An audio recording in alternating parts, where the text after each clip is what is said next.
All right.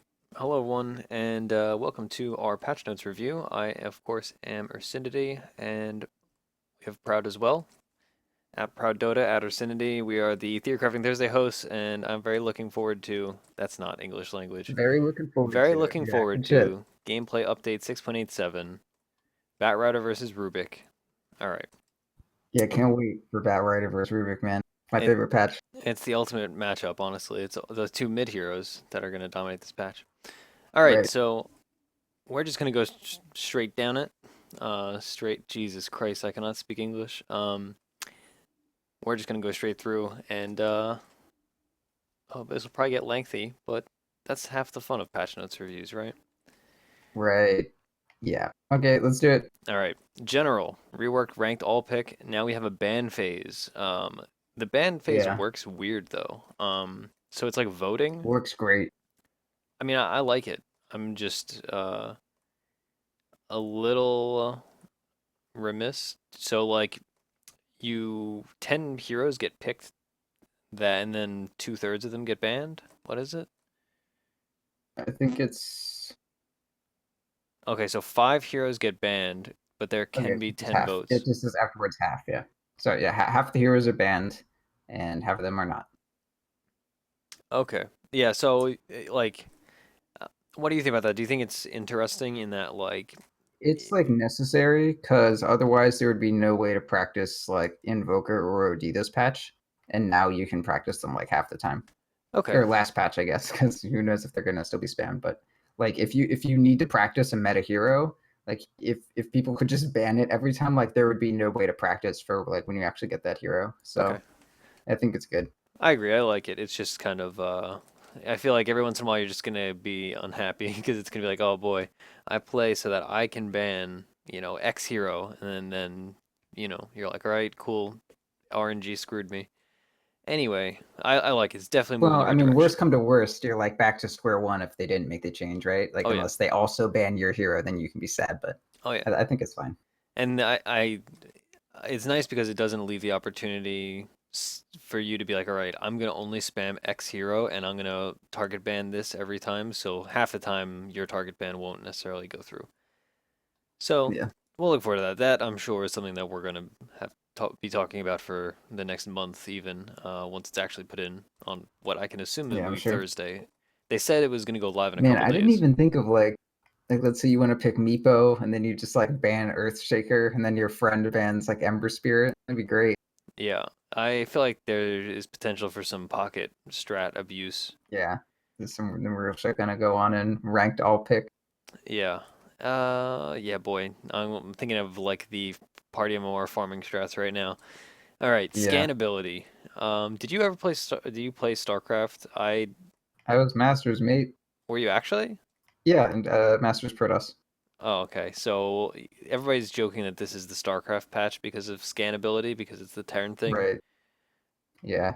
Um, Yep. I Only saw this time like your teammate has it, not you. Yeah, I saw the pros freaking out about this, but honestly, I don't care that much. I think it's interesting. Like you can't do it in Roche Pit, so that's fine. I just like what's the point, you Yeah, know?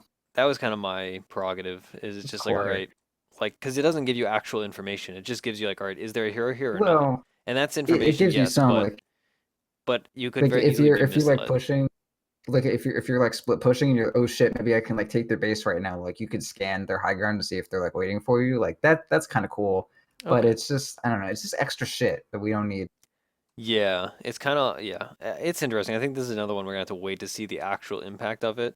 I think it's gonna be completely irrelevant in like solo queue, and then like in higher skill team games, it could be potentially pretty good. But No, it's yeah, it's gonna it's gonna be super relevant, but it's not gonna be available because your fucking jungle legion commander just scanned a camp to see if he could farm it. yeah, we'll see. It's just like everyone having access to this, like everyone having access to fort when it's like very obvious when you use that, and it's like okay, like maybe someone fucks up a fort sometimes, but man, like someone is gonna fuck up the scan, and you're gonna be like, damn, I wish I had that tool that they just gave me, but I don't. You Yeah, fucking used it to farm one camp. Joy Thief is informing me that apparently the patch just went live. So Yeah, Skunk told me you played a game that validated my concerns, or not nice. concerns, but predictions. All right, well, we'll get to those predictions as we get through the patch notes. I don't want to get too distracted by the our lovely Twitch chat. Anyway, starting Yeah, HP, HP per strength, hero base mana, and mana per int all increase. These are just flat stat increases. I yeah. like the base mana Well, increase. Honestly, that's no, really big. mana per int got mana per int is Yeah, so down. reduced. It's yeah, so stat kind of modifications, not all bonuses. This hero base mana buff is actually really significant. I feel to a Yeah, lot of strength heroes like. I mean, Kunkka is my easy example. He got a lot of nice buffs this patch, but Centaur is another one that comes to mind where, people always used to complain on like Centaur or Tiny that like you can't actually do your combo or like use an sure. ability Oh, twice. and Jug. Yeah, Jug. Holy See, shit! all these I mana. don't need to start Mango. Exactly. Yeah. So I love this. I love this little thing. It doesn't like it's something that'd be easy to skip over. Yeah, no, And yeah, that's really good. everybody has a little more health. This has been a consistent thing. I think last patch they added a little bit of extra health as well. So you can dive towers Dude, a little more. yeah, I swear that like Enchantress is just not a squishy hero anymore. I don't give Yeah, a shit about your strength gain. Like any hero that builds tanky items now is fucking tanky. yeah. Enchantress somehow got buffed this patch, but we'll get to What? that later. Um, well, I mean, she got direct like the hero got nerfed, Indirect. but the new items are so Yeah, good for items help Enchantress. her out. Yeah, Yeah. All that's right. true. Intelligence now increases your spell damage by 1% per 16 intelligence points. So over the course of a game, this will be like at most 10% on an intelligence hero. That isn't like a crazy like OD or something. Um, Um, yeah, or Invoker. God this, forbid. well, yeah, but even Invoker, like I was doing the math because people were bringing this up that like Invoker got nerfed, but this is actually a pretty nice Invoker buff. But really, like 10% extra magic damage at 20 at like level 25 with all that stats is not like that big a deal. Like by that point, like you're either dying to him or like you have BKBs. This change, I'm interested to see how it goes, but I feel like people are kind of overrating it. Like, I, I think it's like pretty big in terms of like I mean like you don't need that big a change to shift something over, right? So it's like a small push goes a long way in Dota. I think that this is a pretty big push. I guess we'll see. I think it has interesting implications for the future of Dota 2, and like intelligence cores, but I don't feel like this is gonna be like the biggest deal in the entire world. Kind of like Aether Lens, like the extra 8% damage is nice, but you don't buy it for extra 8% damage. You buy it for the range, right? Yeah, Like they could take all the yeah, plus percent damage off of it, and I'd still buy it on certain heroes. yeah, for sure. I mean, yeah, I think it's impactful, but it's not going to be like too crazy. Like Yep. supports will be a little bit better late game. Like, I already felt like magic damage was absurdly strong late game. Just like 300 magic damage does more for you late game than 300 physical damage does. I mean, outside of BKB, because like armor gets insane, but magic resist does not. Yeah. Although that's And kind of nobody buys pipe. countered by some other changes. Well, that may change here, but we'll I hope see. so. All right. And now you'll be able to see spell amp by scrolling over. All right. Lane creep changes. Lane creep health upgrade increase from 10 to 12 HP. I don't know what that means. 10 to 12 HP every, what is it, every minute? Every 5 minutes? 7.5. Where are you reading these, dude? They have like explanations on everything. I I can't see question marks. I'm Okay, I exclusively look at interrobangs. All right, every 7.5 minutes. I don't care about this. Tier 2 damage it doesn't now. change that much. Tier 2 towers damage now same as tier 3. I just came off Okay, of 6 hours of class. That's why I'm not able to read. All right, it's fair. so this is nice. It's going to be harder to push tier 2 towers. Slight Yeah, buff slight nerf to split push, I suppose. yeah, that and just like there were so many times I see like especially with like a Chen or an Enchantress or a Prophet, or especially like the Prophet Invoker teams where like they take one tier one and then you trade with them and then they also take your tier two and you just kind of watch them. You can't do shit about it. Like tier twos are not like they don't stop anything. It's not like oh we took the tier one but we can't take the tier two. Like no that thing's fucking dead too. So I think that's good. Yeah, I wish I had the damage pulled up, but the difference in damage between a tier 2 tower and a tier 3 tower is pretty significant. So I like that. That change is nice. It it feels like as heroes and summons get stronger, towers have become less and less of a problem through the years. So this is good. Yeah. Okay. It's a 40% or 40 damage on the top end increase. So Oh, okay. overall, like 20, a little. It's like 21 overall. It's actually 42. Nice. All right. Tier 1 or tier towers now grant armor aura to allied heroes, not units. Tier 1 tower grants 1, scaling up 2, 3, 4. Um, or rather, 1 armor to 3 armor. So that's nice. I suppose it's a little harder to dive people. Yeah, It's easier to defend high that's ground. there was like the meta thing right now is you just like gank safe lane with 3 heroes, 3 or 4 at like 6 or 8 minutes, and this kind of punishes that a little bit. Like it's a little less brain dead that you just do that every time you can. Yep. All right. Tower true sight range reduced from 900 to 700. I suppose bounty hunter can be a little more sneaky, but this does not seem like a huge change. They also made the same 200 range change to Gem of True Sight, which we'll get to later. Yeah. People were saying that this was like the Invis Hero patch. I don't really agree with that, but it is interesting to have Yeah. these little changes, quality of I life changes, mean, I suppose.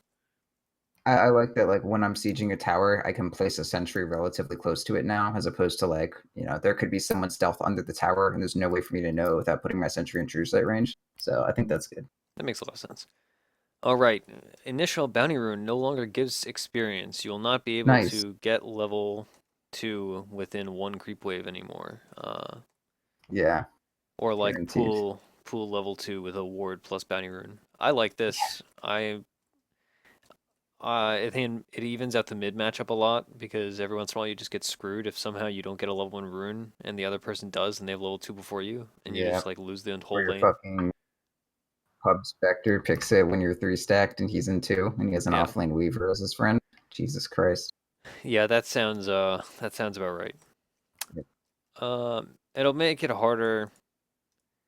No, it won't. That's not an opinion I have. It Okay. just, I mean, it just slows down mid a little bit. Like your level 1 actually matters now instead of just like straight up your level 2 and Yeah. you're, I don't know, 100 XP behind. That's nice. Yeah, it prevents the really snowballing mid heroes from really dominating other lanes. Okay, so that's a nice little quality of change. Melee hero attack range increased by 22. Basically everybody's turning into Sven, I guess. This does not seem like a big deal. No, whatever. Lane creep aggro duration increased from 2 to 2.5. Lane creep aggro cooldown increased from 2.25. Apparently, this just makes lane control and manipulating creep aggro less effective, from what I hear. Yeah, it's pretty easy to like, you attack someone from 500 units away, get 1 auto attack off, and then you have like enough time to kind of not give a shit about anything. But oh, will this actually change that? So the way the lane, like the creeps like update who has aggro every, I think it's like 2 seconds, right? So does this mean that they'll update every 2.5 now? If that's true, then it's easier to fuck with people. Like it's harder to move the, or no, it's like easier to move the lane around, and it would be easier to like harass people without creeps touching you.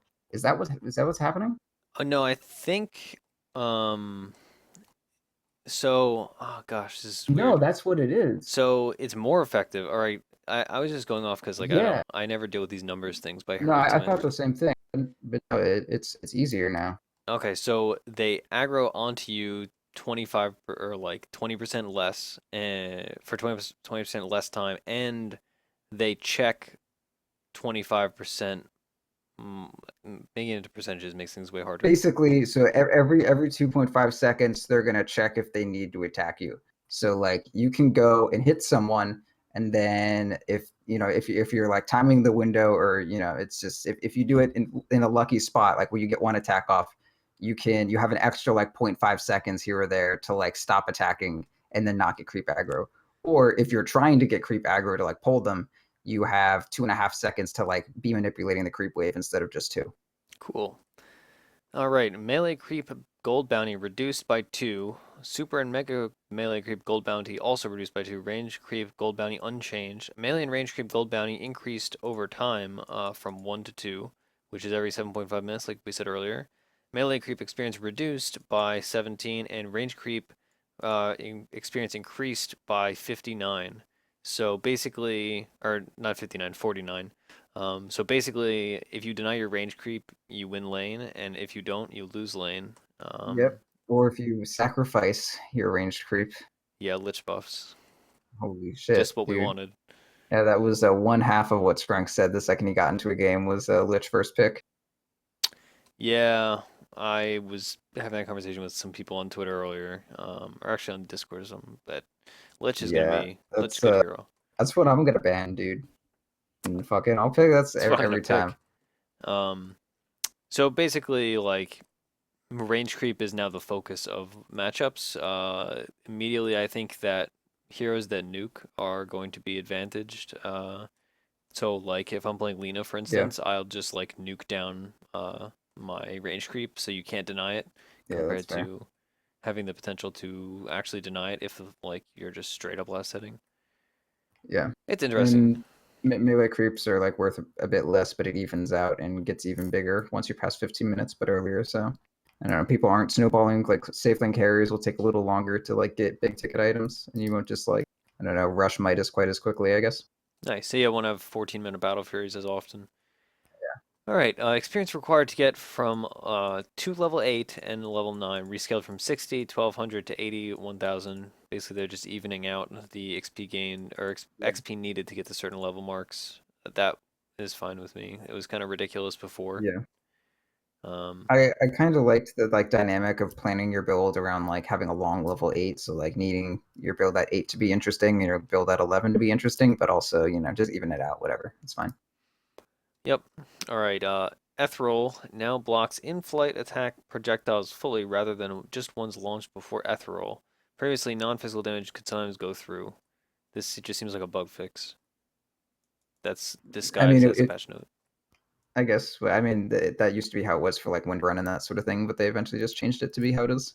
I mean, half of Dota is like bugs that are features, right? Yeah, basically. Evasion now uses pseudo-random distribution, and evasion is now calculated on impact rather than on launch. Yeah. We had a So long like, conversation about evasion earlier. I'll let you take this one. what do you think the percentage decrease of like Giphy Cat videos of PAs dodging like quite often? Like how much less of those am I gonna see on the front page? Like at least 90% less, thank God. Yeah. Or it's just going to be Okay, like so good change. when they do pop up, it's going to be even more impressive. Okay. All right. All right. Center Good change. Courser, health reduced from 550 to 350. Center Courser, armor reduced by 1. Large center camp now has 2 coursers instead of just 1. So now, what is it? Now Free all. money. Yeah, well, that, but also Oh my now god. everything at the medium camp and large camp except for hell, or not hell bears. Are they hell bears? The tomato and potato? Everything is Yeah. 3 Oh, creeps. there's yeah. And also they still have the magic reduction, right? How do you kill this Oh, camp? yeah. What the You fuck? you punch it real good. Like I'm gonna have to use Helm of the Dominator like on one of those guys to pull them away. Like, that's what Helm of the Dom is for now. All right. Yeah, it's interesting. I like the little minor changes It's crazy, to the jungle. man. Me, Jungle's still ridiculous.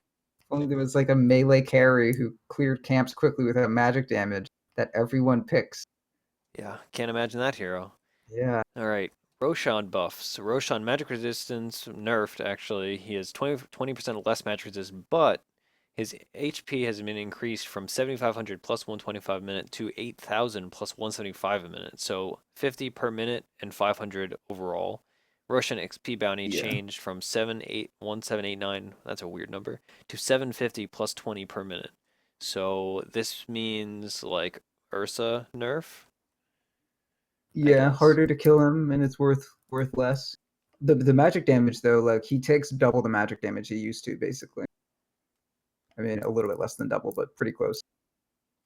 Apparently, only hard camps spawn the double coursers. Medium camps are still one courser. I feel like Oh, that's cute, I guess. Grouty could be lying to me though. He's a So, liar, that one. yeah, he's been crying about Arc Warden all evening, and like I'm just Wow, like, that's like the best change of the patch. yeah, What a fool. God bless. All right, All right, let's see, let's go on. double damage and haste runes no longer have special rules for being dispelled by magic by spell immunity. Excuse me. Thank God. Following buffs are now purgeable, or burfs if you're gonna call them that. Nightmare, Spawn Spider Legs, Malefice, Cold Snap, Corrosive Skin, Leap, Movement, Speed buff. So basically, they're just normalizing what's dispelled and how it's dispelled. Like, Yeah, just like things that aren't super important are dispellable kind of across the board. Yeah, I like the move to standardization. I remember double damage and haste used to have weird rules where like uh, Oracle Purge wouldn't purge certain things, but it like is a purge for everything else. Yeah. I'm Anyway, just glad, like, when I get double damaged, I have the option to BKB without fucking everything up. It's like there have been so many times that I get like fucking DD on a PA and then I blink in and BKB and I'm like, shit, like, fuck, I needed that. That was why I did this, and then I die. all right. Minor adjustments to cast range mechanics to reduce overly long cast ranges when the target is moving quickly. Just a bug fix. Illusions now benefit from damage block. That's nice, I guess. Vanguard PL incoming. So wait, with the cast range thing, so I guess you're just not gonna get like 1,000 unit long fucking fiend scripts. Yeah. Is that what It, I'm reading? Okay. yeah, it's just like what they did to melee attacks. Remember, like you'd have weird times where melee attacks would still go after the Yeah, yeah. person had blinked, Okay. blunk, whatever. Man, I love my long ass fiend script. Those are cute as hell. Yeah. I mean now you just buy an Aether ones, right? Right. Okay, Captain Proud. These are the ones that are important for you. Captain's mode pick time reduced, or excuse me, from 40 to 30 seconds. Captain mode bonus time from 110 to 130. Captain's mode adjusted the order of bans in second phase, adjusted the order of picks in final pick phase. So now it goes uh, Team A, Team B, Team A, Team B for bans, Team A, Team B, Team B, Team A for picks, bans, Team B, Team A, Man, no Team. one is following Yeah, anything you're saying. it's on the screen. Just read Basically, it. the last phase, if you, the or team two gets last pick now, and then team one they like swapped out the orders of the band phase on the like the second band phase is swapped around a little bit. But the main thing is team two gets second pick or team two gets last pick, and I think that's super important. I feel like I would go team two now over first pick, I like agree. very slightly. I like the value of having the two picks in a row. Yeah, me too, me too. So you Like, can just like clinch that combo. yeah, not only do you get to react to their first pick, but you get to clinch combo and Yeah, and and normally their first pick is like the hero that they're most interested in, right? yeah, and also like you have Or two Lion. bans, right? So I mean, if there's some hero you really don't want them to first pick, then you can just ban it, right? Like you don't have Yeah, to. you can kind of like trap them into a first pick, and then if you have the last pick, I mean, having last pick is obviously just really fucking good. Yep. All right. Remove strong armor type and moved affected units to soft type, which is now renamed to basic type. So basically, they're just normalizing armor types. I take it. Roshan armor type Yeah, is now a hero. Dark Troll Summoner is attack type from Pierce to hero.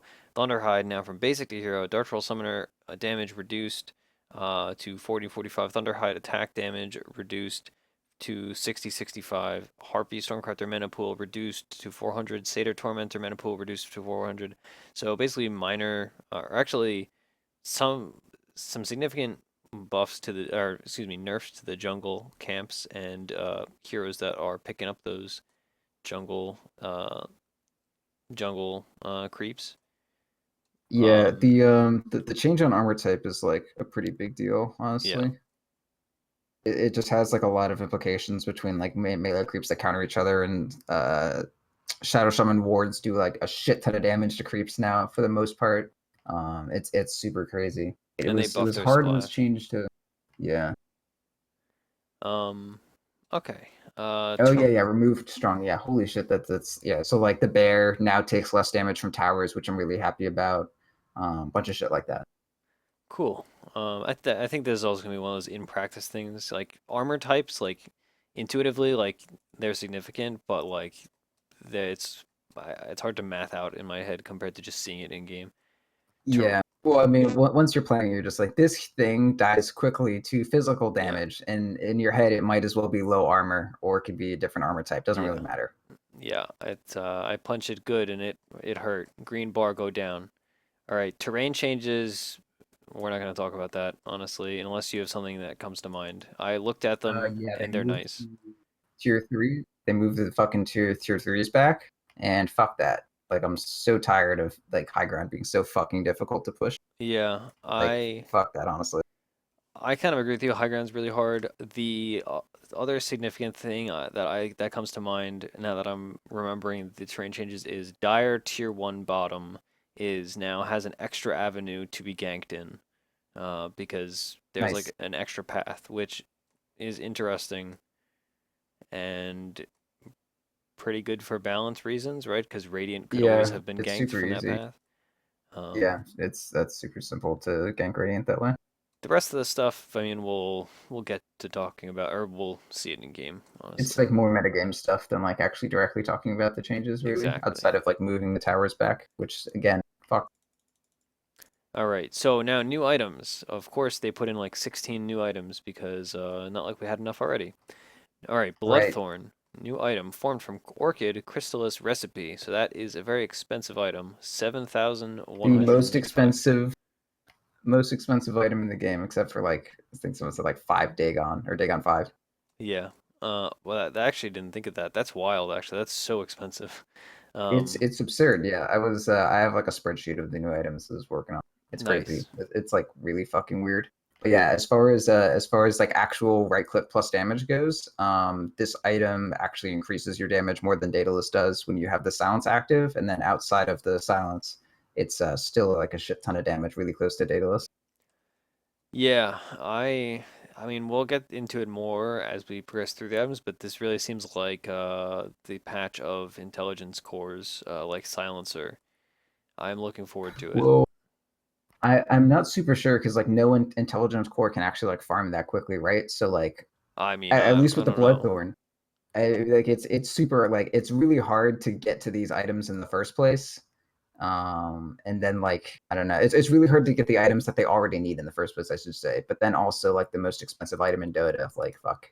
Although I mean these pieces are pretty easy to put together. Yeah, I think that's the thing is you have like so many intelligence cores that are already building orchids and Yeah, like and there's tiny pieces. It's not like like you need Sacred Relic for this. exactly. Once you have orchid, like building like another what like 3K is not that big a deal. Like I mean, in the late game you win like a team fight and then suddenly you have 3K. And definitely like yeah, you can buy the Chrysalis in small pieces. Like it's Yeah. definitely like obviously it's a huge ticket item and like probably what you'll do is you'll buy like, you know, Orchid and then something else and then finish out the Bloodthorn maybe. Like you're gonna need some stats, but Well, this gives you no survivability. yeah, you're gonna have to do little things, but like having Chrysalis in there is just such a big deal because like that item is so fucking good. It is the most efficient damage per gold that you can get like Yep. in the fucking game, and then it also multiplies off of you. So a build that like that benefits off of a casual Chrysalis, it's like if similar to like if like a build had drums and then Orchid and Blink Dagger all builds into a late game item. Like fuck you, that's incredible. Like, that's really good. Yep. And 11-second cooldown too. That's a normal Oh Orchid shit. cooldown is 18. That's even like Yeah. it's a lot. And yet I think like then they're gonna take what is it? 25% is the amount of damage you take of the total amount of damage you Yeah. took while Orchided. Like So good they item. get a damage multiplier, and then also that gets multiplied after. And the crit is for your whole fucking team. So like you're the two, and you buy Bloodthorn, and then your fucking PA is tossing a dagger from across the fucking map that's like gonna crit for sure. Yep. Fuck. It's good And shit. you stack Like, intelligence so it all does plus like 1% damage. All oh right. yeah, that's right, of course. So the next of the new swords and ridiculous items, Echo Saber. I saw a lot of theory crafting on this one. I'm excited to see how Oh silly it yeah, is or bad it is. So Oblivion Staff Ogre Club total 2650 costs pretty cheap. it's cheap. Provides 10 to strength, 10 int, 10 attack speed, 15 damage, 75% mana regen. Passive causes melee attacks to attack twice in quick succession. Your double attack applies a zero point 0.6 second 100% move speed, attack speed slow, has a 5-second cooldown. So every 5 seconds you're hitting twice. Um, Yep. this is also works on only melee heroes, so that's important. But Yeah. what do you think about this? I I was think it's looking at really it. good. If judging by like standard attack times, like being really conservative and saying you have like a 0.75 attack time at like level 11, which is about when you would get this given its like price point, and the fact that you're a melee hero, so you're not always gonna have like 100% uptime, that's basically like a 30% damage increase. And then that's not counting if you're like a slow attacking hero who would actually want this. Like, you know, Weaver doesn't build attack speed at first anyways, and like most strength heroes, if you're getting this, are going to build attack speed. So I think if like on most heroes who actually want this that are like built for this, it'd be like a 40% damage increase, which is like super fucking good. Yep. I And it's burst too. Like Yeah. First attack you do, a Chaos Knight Reality Rifts in for his little bit of burst damage, and it's two attacks. And then Yep. one of them is probably gonna proc the crit, and then -7 armor, and then you're fucking dead. And there's just so many heroes that need that like little bit of intelligence and a little bit of mana Yeah, regen. yeah. Like Chaos Knight is a perfect example, or like this Oh, is for kind of a sure. joke, but people are saying Armlet Treant Protector, like Armlet Echo Saber Treant Protector. You're gonna be hitting Yeah, twice in a row every 5 seconds for like 800 damage, and they're yeah. slowed. So like yeah, Where's my fucking my shit? Oh, my um, shit. it's interesting. I'm excited to toy around with it. Lightstone, next new item, costs 300 Oh, I'm gold. not done with this item, man. We're not done. Okay, The go for fuck? it. We're going so fast. All right, Echo Saber. Tiny Echo Saber. You Oh combo in yeah, and you get two slow ass. Like, holy shit, that's fucking incredible. The thing is though, like it's similar to Dragonlance that we were talking about last patch. It is so fucking hard to fit any of these new items into a build. But like drums is kind of gone now for a lot of heroes, yep. especially strength ones, and agi. Honestly, it's gone for almost everyone, I think. But like I don't know, you get drums because it's like it shores up your stats, which this thing does for strength heroes. It doesn't give you agi, but also if you have this, you don't really care about attack speed. But I don't know, move speed is kind of a problem, but they now have that +20 move speed thing. I'm not sure. I'm not sure if you can fit this thing in, but I think you probably can. Like on Yeah. Tiny, where would you fit this? That is the question. I suppose you'd be putting it in instead of drums. But even now, like people haven't been Yeah, buying drums on Tiny as much because you're just so I've understeered. seen that a lot. I have, but I've also seen a lot of people skip it and just go straight blink ags. And then like only when Yeah, they're I don't know. behind do they go drums. Now they I'm back definitely and don't. forth between that. I've started going like drums every game. I like it a lot, but yeah, I think you can replace drums with this, and it's not that big a deal. It's like more expensive, and delaying your blink another like I don't know 500 600 gold seems pretty rough. But I don't know. Maybe you get blink and then this because I mean that's how you're gonna get your combo out, right? Yeah, it's interesting. I think this is like a weird like gimmicky item that we'll have to wait and see like the actual potential of. It also Yeah, like the build up, like we talked about this with Bloodthorn, but the build up for this item is yeah. just so Buildups, good. Like the most yeah, like expensive a card is a casual. thousand. Yeah, or yeah. You're right. I was gonna say quarter step, but no, yeah, the Ogre Club. But yeah, just a casual Sage's Mask at like 7 minutes. Really nice. It's like real nice if you're just like roaming around looking for kills. The casual Sage's Mask, good shit. Plus it has a cool name, Echo Saber. Right. All Okay, right. wait. We need to the names for these items. I think Bloodthorn is gonna be Wizard Crit because it's crit for wizards. I'll Okay, call I it like Wizard it. Crit. Yeah, or Wiz Crit if you want to be real short. An Echo Saber. I don't think we can call it E Saber because we already have E Blade, and then you're just like, does he not speak English that well, and that's the only word for sword he knows? People just call it So I'm not Saber sure. because you Or can't just call it yeah, I Echo. guess you call it Saber. Can't call it Echo because then people are gonna think like, Yeah, oh, the Earthshaker. I think just Saber. yeah. Okay, Um, Saber it'll be. okay. And the Bliggett Stone costs Uh, 300 you gold. mean BS, Yeah, the aka BS. bullshit? Because it's holy shit. This Yeah, thing is fucking incredible. this I feel like so we'll get to it later, but they buffed This Axe is a it. bunch. I feel like this is a Yeah. direct Axe nerf. It is a good item. So, cost 300 gold. Passive reduces armor by 2 on attack. Available in the side shop, and now is a Yep. component in Deso and Medallion. Yeah. This item is good. Yeah. It replaces my Blade of Attack on my Lone Druid build for mid. This is really fucking good. And it works on towers too, right? Like no reason why it doesn't say it doesn't. It should work on towers.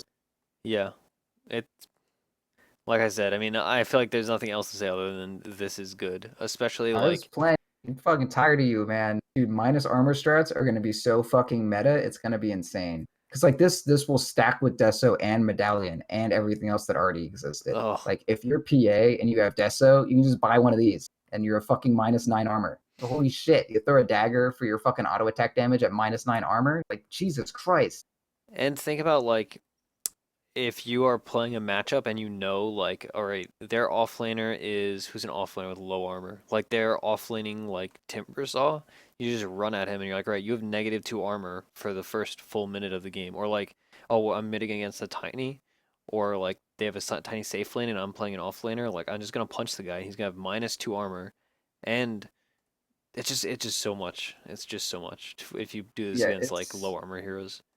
It's fucking incredible. I was gonna say one more thing about, oh yeah, and like TA before you get your deso, but you want to clear the ancient stack. Why Vulcan Blightstone? Like Jesus, it's fucking great. Yeah, it's all these little items are kind of item slot expensive, but they're incredibly efficient for the early game. Yeah, So and I mean this builds into deso, right? So it's not inefficient in that sense. It's like well, yeah, but unlike some heroes, it's gonna be inefficient, right? You're gonna be playing a support, and you're gonna think like, oh man, this can be really good for the first 5 minutes, and then you're gonna end up just selling it yeah, because it's like, oh well, I need a buy wand like or I need wards. inventory of like Blightstone, a Mango, a Fairy of Fire, an Orb of Venom, Brown Boots, and a TP. And so you have And like 2,000 fucking gold. the next god item, infused raindrops. This honestly, I think this is the most ridiculous item I've ever seen. Yeah, Cost you want to two. talk about Sorry, go. superfluous bullshit? Like this is the item, man. I This just like I'm done. this item has ruined my life. As somebody that plays casting heroes, it's stupid and I don't like it. Cost 225 gold, provides 0.85 mana regen. More importantly though, passive. Comes with 5 charges. The item is destroyed when it reaches 0 charges. When you receive over 50 magic damage, it procs, consuming a charge and blocking the next 120 magic damage. Proc has a 4-second cooldown. So if you're trying to like burst somebody down that you can just barely burst down, and they have one of these stupid items, they block 120 magic damage, and then if you don't kill them, then 4 seconds later, more than likely when your things are coming back off cooldown, they're gonna have another 120 magic damage block. Yeah, I was gonna say like it's not that much worse than like a Gauntlet of Strength, but it is. Yeah, and I'm interested. I have not tested this, but I imagine it doesn't work this way. But if it when it blocks the 50 or you take 50 magic damage and then it charges the block for 120, I'm interested to see like if you just like cast one nuke, does it go like in the middle? Like if I Dragon Slave you and I'm supposed to do like whatever it is, 300 damage, is this going to block or are you going to take the first 50, block the next 120 and then take the remainder, or is it going to be like okay, you take the It'll 300 you'll and take then the flat sum and then afterwards it'll proc. So it says when you receive over 50 magic damage, it will proc. So like you already received fucking like, a Laguna Blade to the face and then it procs. okay, good. That's I how I think think it anyways. works. But That's how it sounds. So if it doesn't, then someone fucking sucks at writing. yeah. Well, I mean they've I made some misleading things, but this is at a good item. the very least, you can't buy it before like 3 minutes. Like the only time I would ever see myself buying this is like if I was against Invoker or some team composition that just had like a lot of shitty ambient magic damage that just like slowly ticked you down over time. Um, then I guess I would buy this Yeah. I guess the other as like like a support maybe. But it's so easy. Like if you just have it in lane and like they're aware of your positioning at all times, like you're not roaming around, like they just like throw a couple tiny nukes and it's gone. exactly. That's what I was thinking is like if you're laning against a Zeus or just playing against a Zeus, like he's just gonna do like 5 lightnings to you, Yeah. and you're gonna be like, all right, cool, my 225 gold is gone. So I Yeah. suppose that'll make for like an interesting metagame of like wasting people's raindrop charges. But I feel like I this item could be ridiculous. my kind of read on it is like it can either be stupid bullshit that you're upset at or worthless. And I Yeah. don't think I like either case is not good. Yeah, yeah. I just I it's just extra shit that I don't want. also it's like a full item slot, and item slots are expensive nowadays. Like there's just so much crap to buy. Especially with all this, the bullshit stone. Especially with this next item, Windlace. Cost also 225 gold. Provides 20 movement speed. Available in the side shop. Item used in both drums and yules. Multiple instances do not stack. So that means if you start the game, you can buy no tangos or anything and just buy boots and a windlace, and you can have what plus 80 movement speed. What do boots do? Plus 50 or plus 60? You can have a Plus bunch of move speed. boots are 40. Oh my god, they're 40. 40. What are you on? Plus 60 movement speed at Yeah. So at like start. Crystal Maiden is like Enchantress at that point almost. Yeah, I wonder if like there's gonna be weird offlaners you can do now because you can just kite people. I don't Yeah. I don't know. This item is interesting, but I don't think this is like it's just weird. I don't know what to do with this Okay. information. Are we gonna hit? Because there's always that like that person that plays Weaver who just like swears that he doesn't need boots because Sakuchi gives max move speed, and somehow that means that he doesn't need to move outside of Sakuchi. Will that person like? Are people on the edge of being that fucking stupid? Are they gonna buy like Windlace and just like live in that equilibrium? Like I don't need boots, but I do kind of need Windlace. Like, is that gonna exist or is that just not a thing? God, I hope not. If somebody does that, I think I will just abandon the game. That's Yeah, like that would be like next level stupidity. I can't wait for like the pro game that I see where some support is like absurdly poor and they can't afford boots, so they buy a Windlace and just That's the accept their most life. depressing thing I've ever heard. Can you imagine that I thought process? Being like, oh, I can't get that last 175. yeah, All I right. just need to get the fucking Windlace. I thought this was Windlance, like until you said Windlace. I just read it like that forever, and I was like, man, this thing is a very tiny lance, but Yeah, it's a no, lance for your feet. it's lace. Okay. All right. Well, yeah, I just imagine being Juggernaut with like phase S and Y, and then you also have another 20 base move speed. Like, Jesus Christ. So are you thinking, do you think Windlace is going to be efficient enough to have if you're passive farming and like you just want the move speed to move from camp to camp? I say no, but you're more efficient when it comes to farming. Do you think 20 move speed is that significant? Like that I mean, it is depends on the hero, right? okay. Like if you're a lot of bonus damage, like some heroes who go phase boots, who have like a lot of plus damage, it just kind of depends whether or not Quelling Blade will like not be good for you. Like if you're playing Luna, I think I would get this every game. You would just fucking blaze from camp to camp, You'd and be you're not going to so buy Quelling fast. Blade. So ranged heroes that do farm quickly, like ranged heroes with AOE, I would get this on. But melee heroes, you're probably still better off with Quelling if you're just passive farming. But like as soon as the fighting starts and you have any plus damage items at all, like sell that fucking Quelling and pick up a Windlace. I like it. That's really smart. That makes a lot of sense. All right, next item, Tome of Knowledge. This is like such a Warcraft 3 item. Oh my god, New yeah. consumable, costs 150 gold, use, grants 425 XP, starts out of stock, increments stock every 10 minutes. And I presume it's one per team every 10 minutes. Um, Yeah, just like so everything else. this is weird. It's nice, I suppose, if your support's behind, or like if you're like, oh boy, I'm really close to level 11, I guess. But Yeah. this item is weird. I think it's It mostly just to get supports level 6 if you're like having a bad time. Yeah, I don't know. I don't like that it kind of I wouldn't say it punishes good play or like rewards bad play, but it like if it can be my fucking strategy to make sure that your I don't know, your fucking Sand King or Earthshaker doesn't hit six, but then it hits 10 minutes and he buys this thing for 150 passive gold because he managed to build up that much sitting in base because we kill him all the time, and then he's level six without like actually doing anything. I At suppose. at the same time, like there have been so many times where I'm sitting outside of a base trying to finish one camp to get an extra like 100 experience so I can hit 16 on Juggernaut and like get the important Omni Slash instead of the shitty one, and being able to not die and buy Tome of Knowledge instead and not be like totally fucked over because of like 20 experience that I didn't get. I think that's interesting too, and like making a decision about this is cool. This is just like the scan where I think that it's a fucking awful idea for pubs because it's always going to be used inefficiently. Yeah, it's always going to be like, oh boy, it's 10 minutes. I bought it and I'm getting it ferried out to me. Yeah, you That's just what it's like going to be. rush it. I, God, put it on quick buy and just spam your quick buy hotkey. I God, what a fucking disaster. yeah, I'm just thinking like, because I have so many games where I'm playing like Kunkka support, for instance, or like any roaming hero where it's like, all right, my roaming didn't go super well, and I am like almost level 6, but I can't jungle because I'm playing frickin' Kunkka or Earth Spirit, and I can't soak lane Yeah, XP because then my carry is gonna get like yell at me in Russian or whatever. Um, so this is like, all right, cool. I just need that little boost of XP. So it's interesting. We'll yeah, see. Okay, so this next item is the reason I said Enchantress crazy good. I saw some gifs of it. yeah. It's pretty friggin' something.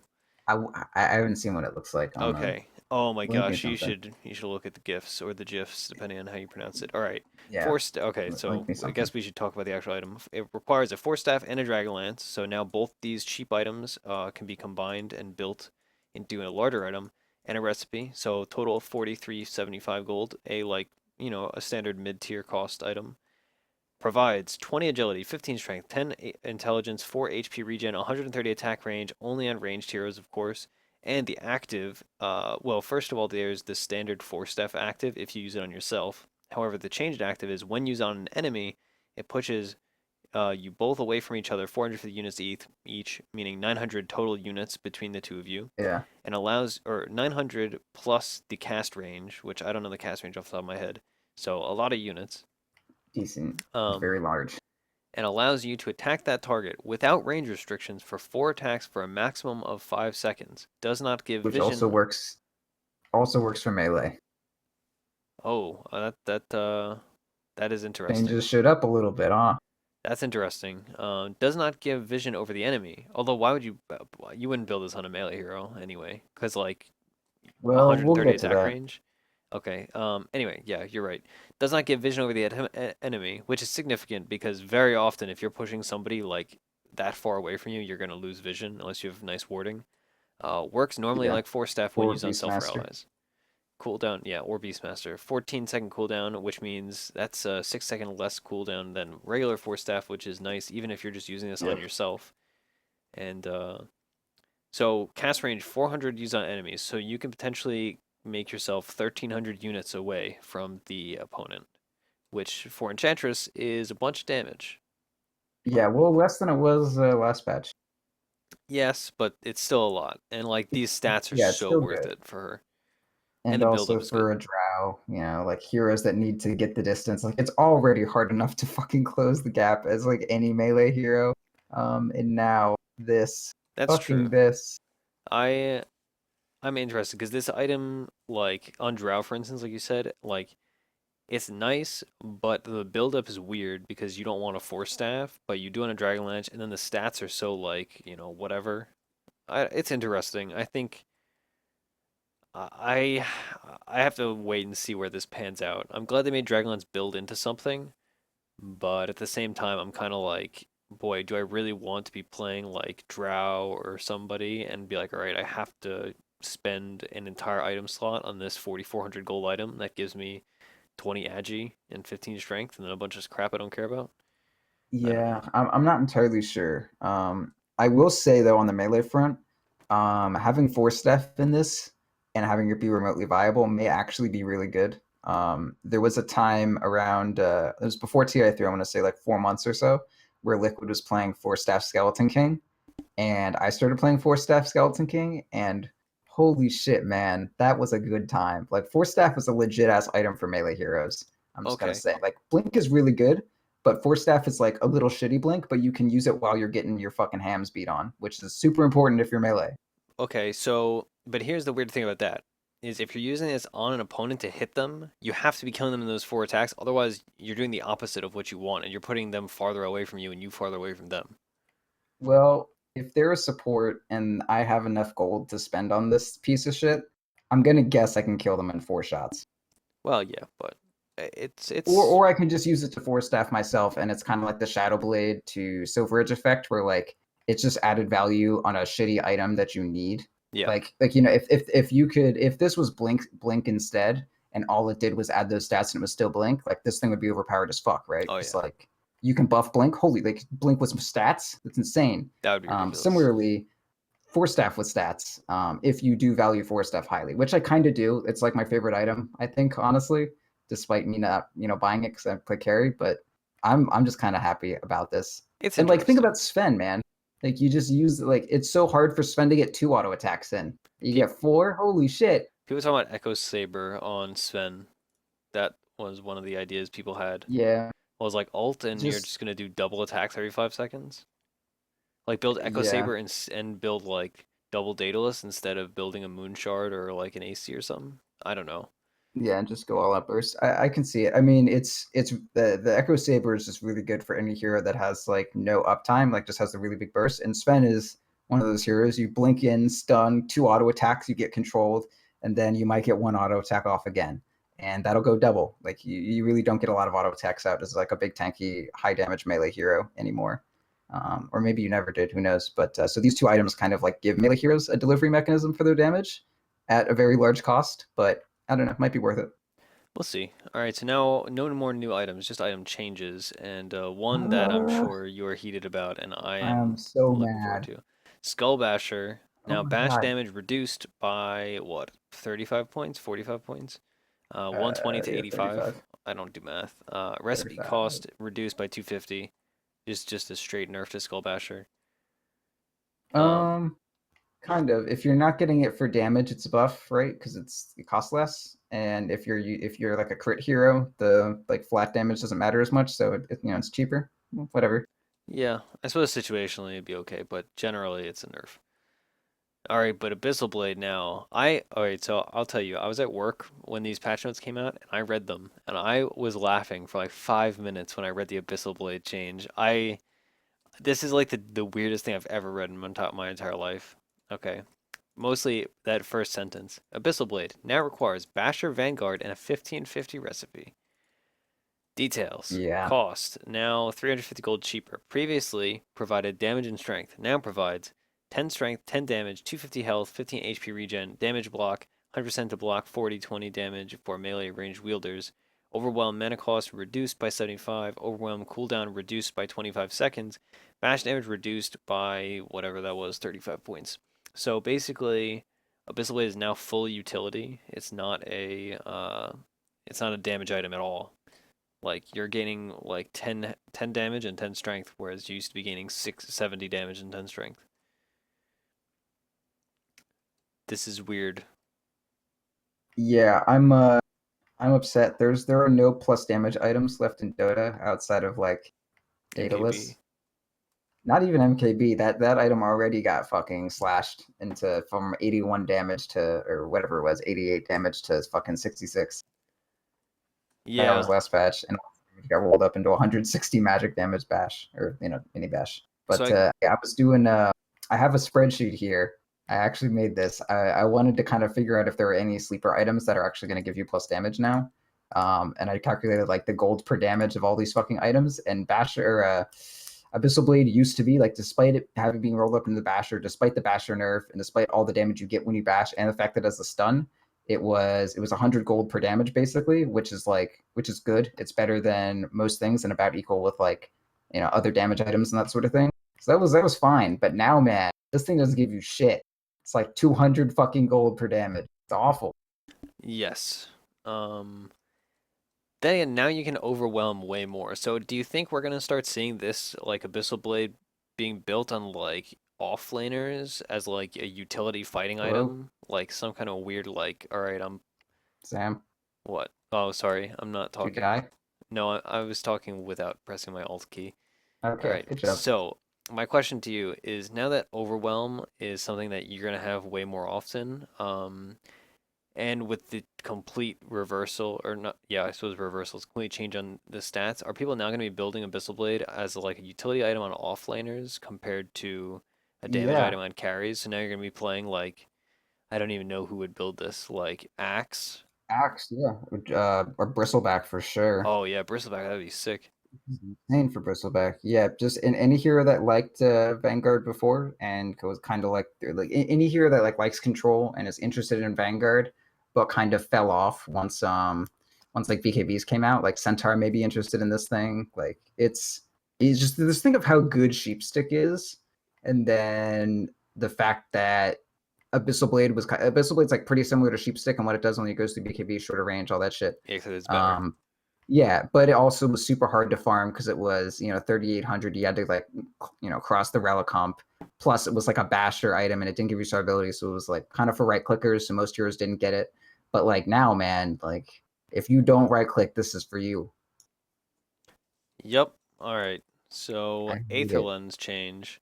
Aether Lens spell amp reduced from 8% to 5%. This is kind of, I feel like this change is just to mitigate the fact that everybody's going to be doing more spell amp thanks to the Yeah. plus int or int equals spell amp thing. This does not seem that significant.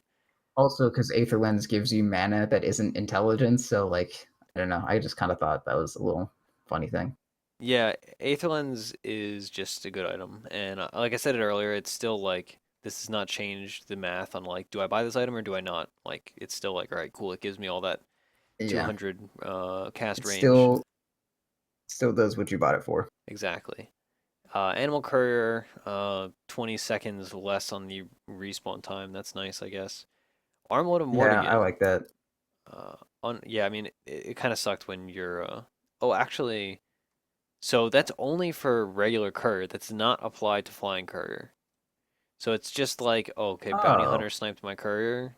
okay. So I guess it just makes mid a little That's good. easier. Yeah, so it's not like my bottle got sniped, therefore I lose the fucking game. Like Yeah. that's great. Fuck that. I mean, I love people who do that on my team, but also when I see it happen, I'm like, well, this game is not fair anymore. Yep. Okay. Armlet of Mordigian. Unholy Strength now grants 5 armor, which is nice. I play Kunkka a lot, and I buy Armlet on him almost every game. Um, and armor is good, and I like it. Yeah, I'm gonna Also, maybe it's like Chaos Knight. unswear off Armlet. Yeah, it's fucking good. I'll like start going Armlet on Armlet Heroes again. That's really strong. It is a big Armlet Jakiro buff. Yeah. Blade Mail. People are calling this the new god item, but Yeah, it's the best thing, like literally the most imbalanced shit in Dota. Like by far, like this is the strongest thing in Dota right now. so it now returns damage before any kind of reduction, and it returns it as the same type as it was received. No longer ignores spell immune enemies. Wow, that's ridiculous. You can't just BKB and punch somebody with Blade Mail? Yeah, there's no Oh, counter to oh. blade mail. Like if I'm PA and I blink on you and you press blade mail, I have to stop. I have a 5 second BKB, man. I don't have that option. So I guess you have to blink and then, like, I guess you can't preemptively Blade Mail. It's weird. Like, it's weird. I mean, it's important to note, like, if you're a ranged hero, the reflection can't hurt you if the reflected type is magic. So, or I suppose, like, so if you're, I mean, obviously Wait, this, what? if it's, If you're a ranged hero? so sorry, if you're a spellcaster, like if you are BKB'd and you are casting magic at somebody Yeah, and they yeah, blade mail and it casts it back at you, you still stop it. That yeah. being said, So a BKB Leshrac can still care about this outside of Diabolic Edicts, but everyone else, no. but so I'd have to do the math on this, and I haven't tested this item, but since it returns the damage back to you before any kind of reduction, does that imply that you are going to be doing the reduction of the damage? So like if you attack with physical damage, Yeah, because and then it'll be yeah, reduced, the reflection will be reduced because by your own armor, correct? yeah, because it says and returns it as the same type it was received, not as pure damage. So like, if I have like if I nuke you, I then go through my and if that bounces back, I go through my 25% magic resist. And if I auto attack you, I go through my armor when I deal damage back to myself. Cool. So it is I mean, blade mail is awesome. Blade mail also is one of those items where like it's cheap, so it's kind of hard to keep into the late game if you are like a core. But if you're playing like a tanky support or like an offlaner or something, and like you have a blade mail, and like you said with your example, like if PA jumps you, you just blade mail, and she has to disengage or kill herself. Yeah, So and I mean at this point, looking at this, I'll probably just kill myself. That's kind of my reaction right now. yeah, I know I'll be But building a lot more blade mails. the big thing is like it got the Spectre treatment for dispersion, where before the way dispersion worked is it just purely worked off like health you lose, and blade mail is the same thing. But after this kind of change, like you can get armor and you can get evasion and that kind of shit. And like, can you think of a hero that does something to get a shit ton of armor who really likes blade mail, except for the fact that he has a shit ton of armor? His name is fucking Axe, and he's broken his shit now. And like, holy fuck, Yeah, I agree. I think that's Axe is crazy. All right, Bloodstone. that's not okay. Like this is the strongest thing in Dota. Like Scrunk just messaged me. He was in a game. This Clinks had searing arrows on, and he just blink call blade mailed, and the Clinks died like way before the call even ended. Like that's the game. You're fucking dead. I need to make some friends that play Axe. I hope Skrunk starts spamming Axe. I told him I'm gonna pick it every fucking game. Okay, It's Blood. broken as shit. Yeah, it's a little silly. I'll be honest. Bloodstone initial charges increased by 50%. Now it's 12 charges instead of 8. Yeah. Uh, Bloodstone still like all the crazy Bloodstone nerfs from like 2 patches ago are still hitting it pretty hard though. Or last patch, I can't remember which one it was. I think it was last patch that got nerfed. This is nice, I guess, but then again, like it's just more charges to lose. Yeah, I mean, I think it's good. It helps.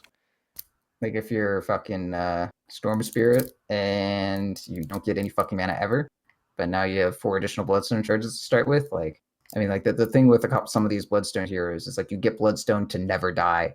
So if the Bloodstone's doing more from the time you get it, the chance that you're going to snowball and never die is like goes up significantly. So like, I don't know. I think it's really good. That makes a lot of sense.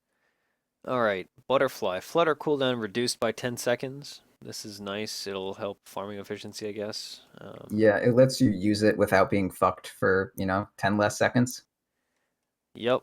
Crimson Guard, cooldown reduced by 10 seconds, HP regen increased by 2. Uh, so they're just buffing Axe more, I suppose. Crimson Crimson Guard, Guard in general. That's a weird item right now. yeah, I feel like I almost never see it. I see it against like PLs and I see it against Undying, and that's about it. It's just who buys it, right? Yeah. Like, okay. I there was a time when I was playing a lot of Bristleback offlane, and I would go pipe Crimson Guard every game, and it was so fucking good. You just block every kind of damage. It was great. All right, Desolator, we talked about earlier, now requires Blightstone, so the buildup is better, basically. You could buy Yeah, an early Blightstone to farm, like you said, for a TA. Diffusal Blade. Purge cooldown increased from 0 seconds to 2 seconds. This means you won't be good. able to just spam 8 charges immediately. Mana burn. Yeah, Mana burned by melee ranged illusions reduced by like half, basically. And melee burned by heroes increased. So basically, Diffusal is a little better on heroes that aren't illusion based and worse on heroes that are illusion based. the mana burned by melee range. It wasn't half. It's just 5 less. It's like it's Oh yeah, 20% less. you're right. A little bit less for range percentage wise, but yeah, it's just 5 less. So a slight nerf to PL, but just something to offset the fact that the mana burn by melee went up by 15. So like diffusal as an agi hero is honestly one of the highest damage items in the game outside of if you're not looking at damage that's affected by crit. It's Yeah, like where's diffusal at? Fucking like fucking 75 yeah, damage. 40. It's 48 gold per damage, and it's at 65 damage. And then if you're an int hero, it's fucking 63 gold per damage at 50 damage. So like as an int hero, it's actually pretty legit, That's wild. honestly. Not even looking at upgrading it.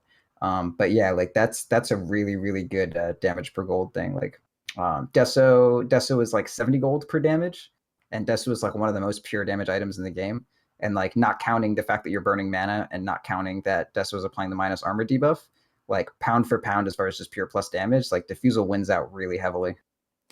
Yeah, I mean, I like this. We talked about it on last week's Theory Crafting Thursday, but I'm a big fan of Diffusal Blade on like on some like int cores, agi cores like Faceless Void that need Yeah. that little bit of agi and need that little bit of damage, and it's super efficient, like you said, damage to gold. So I think this will just mean I'll be buying it a little more. I think so. One big thing to think about is like, okay, with Abyssal gone, like there are so many heroes that just need plus damage. Like I've seen so many Juggernauts who don't fucking think about anything, and then they're at like 30 minutes into the game with 120 damage with like Manta and Drum. It's like Hmm. not a single fucking plus damage item. Like, and then they go Scotty, and you have like 150 damage at 40 minutes. It's awful. Yeah. But like the only thing that you get to fix that, like you get Battle Fury, which is really good because that's like one of the last plus damage items left, which I said before. But then like Abyssal, like that's your only fucking option. But I think you may just go Diffusal on Juggernaut a lot now. Like I think that's probably good. Yeah, that'll be nice. All right. Dragonlance now requires Ogre Club and 2 times Band of Elven Skin instead of Ogre Club and Quarterstaff. So basically now it just gives Agi instead of damage and attack speed. And like I said earlier, now it builds into whatever that item was. Echo, not Echo Saber, The the push, the double Enchantress push one. stick, Yeah, double push push stick, stick. Push stick, push uh, lance, S class push stick. push lance. That's what it is. Push lance. Drum of Endurance sucks now. Now requires Bracer Ring Regen Windlace 700 recipe. So it's 100 gold cheaper, but it provides three less strength, 6 less agility, same amount of damage, and now it gives you 3 HP regen you didn't want. Well, So I don't know. HP regen's cute. Like there are so many supports that I play. Like if you're not fucked up and you like don't go soul ring and you're not going mech, it's mhm. like really easy to be roaming around the map as a support and be like, shit, this 100 health that I lost, for no reason fighting that one creep camp has not come back. Yeah, And but the do you 3 HP spend can help for that. 1775 to circumvent No, that though? definitely not. But I wouldn't say it's because like that's a factor when I'm like picking force staff is like, okay, this thing can also keep me on the map in addition to being fucking force staff. That's true. Yeah, I But suppose there is a minority of heroes that are going to be like, hey, I'd rather have 3 HP regen than 3 agi or yeah, 6 I agi. think that's definitely true. Maybe not six agi, but no, I mean even still six agi, I can definitely see it if that's like your only source of HP regen. Just being able to being able to stay on the map, like a little bit of incidental HP regen, one place or another is nice. But yeah, in general, I think this is a huge nerf. I'm not sure. Like I guess the auras are still the same, despite it having a component that's 20 move speed. It's 5% move speed now, like percentage instead of flat. I'm not sure how that's going to work out, but I guess it's the same. Um, yeah, whatever. It's not as good anymore. You don't get it on every carry. Yeah, or like every mid laner. So Yeah. it's still pretty good on int mids, but it's definitely like it's much worse basically. Yeah, it's not a survivability increase off of Bracer like it used to be. Yeah. All right. But move speed's good, so whatever. Yeah, I mean, Dota's a game of mobility, right? All right, Yule Scepter Divinity now requires Windlace instead of Sage's Mask. Nobody cares. That actually makes it, what, 100 gold cheaper? That's nice, I guess. Um, yeah, I guess so. Yeah, and more fun to build up because now you're fast Yep. earlier. Cost reduced from 200 to 150 on Flying Courier, so basically Praise the supports have sun. more dollars as per every Yeah, patch. I'm a J happy boy. Dude, Yep. there's so many times where it's like I can either have boots or flying courier, and now that and it's always like by a 50 gold margin too. So Oh I'm yeah. really happy. 50 gold's a big deal. Yeah, when you're a little boy. All right, Gem of True Sight, 200 less radius on it. This is like what, a Night Stalker nerf, and that's about it. Yeah, if you're incidentally finding wards and not actually looking for them, like Night Stalker just walking around who gets free ward sight, this is a nerf. If you're actually looking for wards, this doesn't really change that much. So I think it's good. Yeah, it's interesting. Ghost No, Scepter. actually, one thing that does kind of suck. Okay.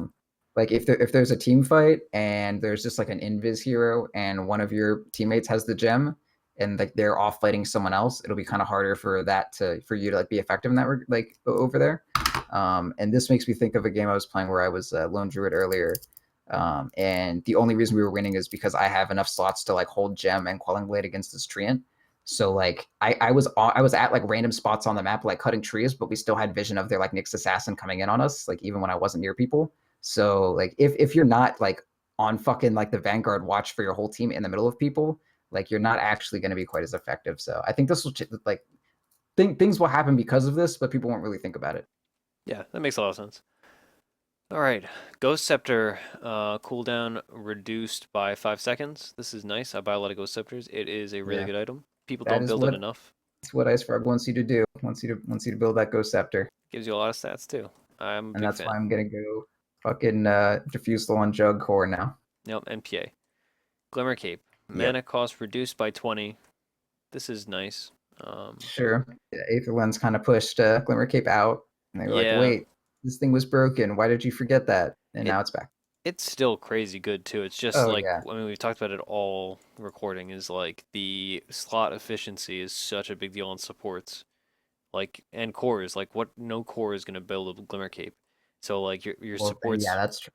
your supports build Glimmer Cape, if that, and then it's like, all right, I spent 19, what is it, 1950 on this item, and I need to carry 16 different items, and like, if Yeah. it's rough. How do I fit my Windlace into my Glimmer Cape? Right? Exactly. Like that's the question. And my Orb of Venom, and my Blightstone, because I'm Vengeful Spirit, Yep. All right, Guardian and my Greaves. double push stick that I need. Yeah. And my Blood Talon. What is it called? The Blood. Yeah, Blood Talon, because we hit 70 minutes. Whiz crit. Yeah, Whiz Crit. Guardian Greaves Yep. recipe is now 50 gold more expensive. This is pretty game breaking. I'm gonna cry. Yeah, I may actually switch to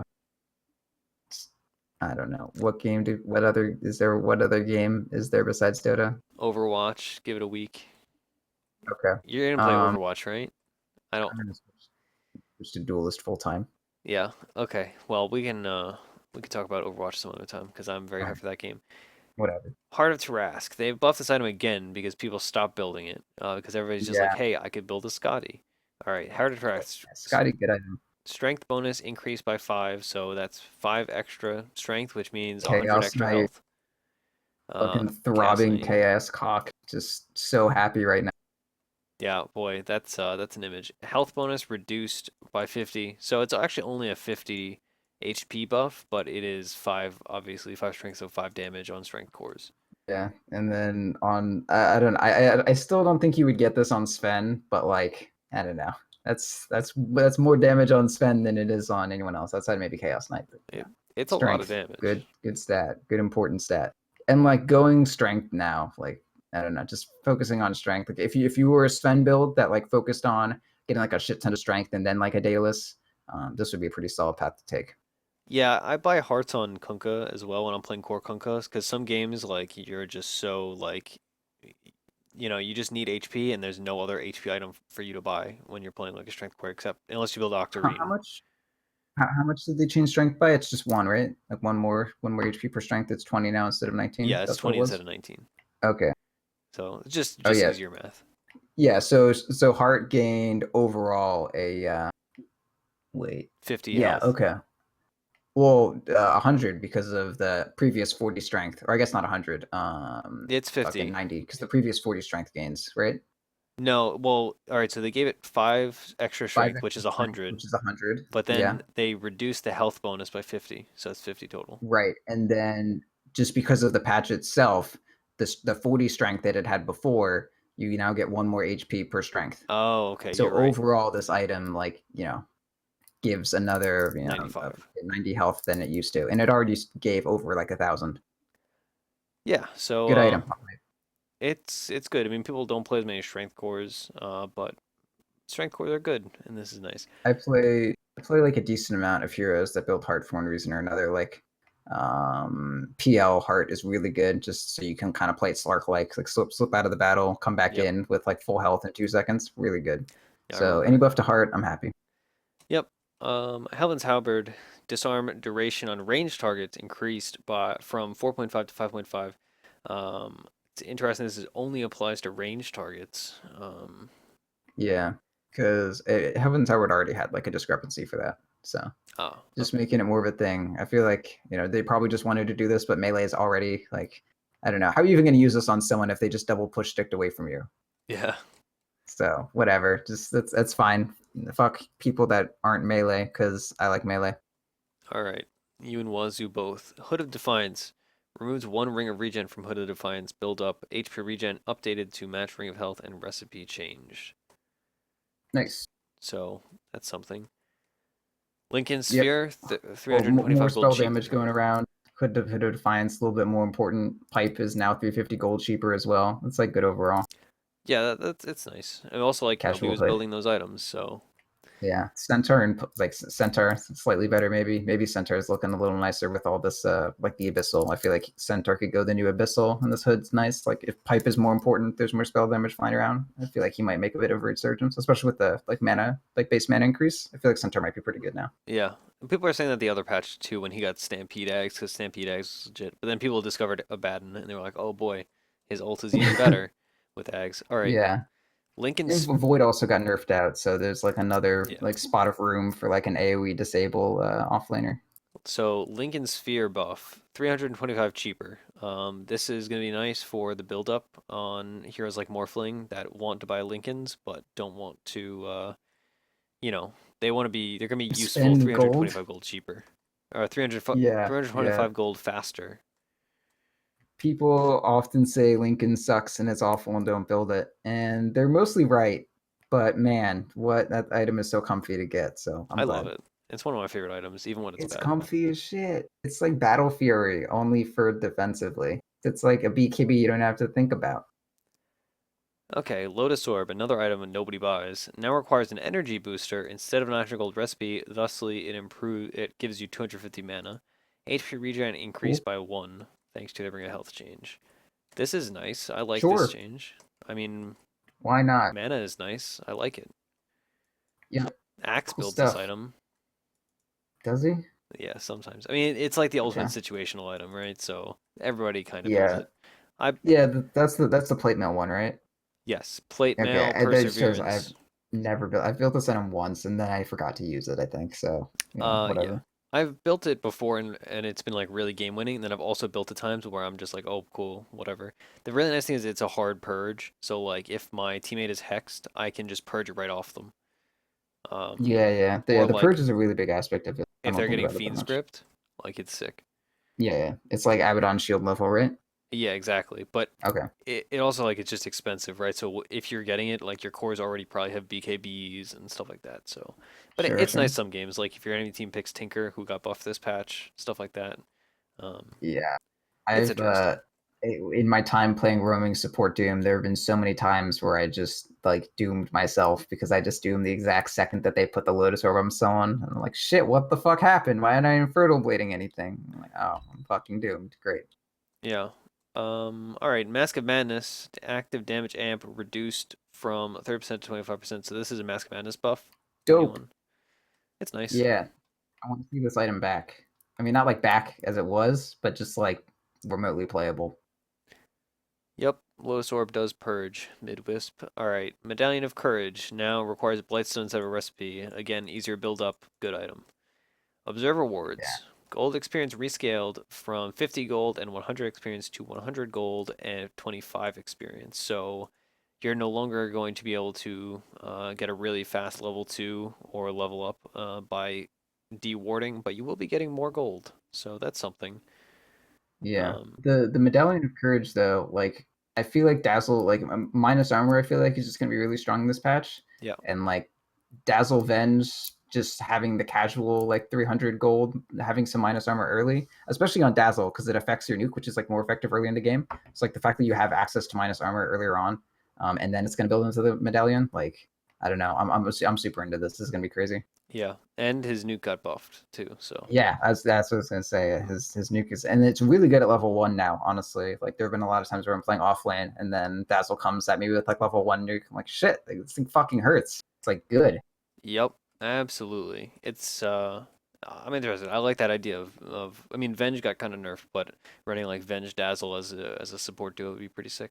All right. Yeah, Um and all right, sorry. Observer Wards, duration reduced from 7 minutes to 6 minutes. That is interesting. Restock interval reduced to compensate for that change. Cost reduced by 10. And so basically, you know, you buy. Yeah, I think supporting it's is all cheaper. scalar. Well, I wouldn't even say that because you have to buy them more often, right? So Oh yeah, like you're it's right. cheaper, but you're also spending more money. But I feel like the duration change is the only super important thing here, and that's just like smoking to drop wards down, less important. Getting dewarded in general, less important. So you have a shorter window where it's like, oh hey, they dewarded us, guys. We have no vision for the next like important phase of the game.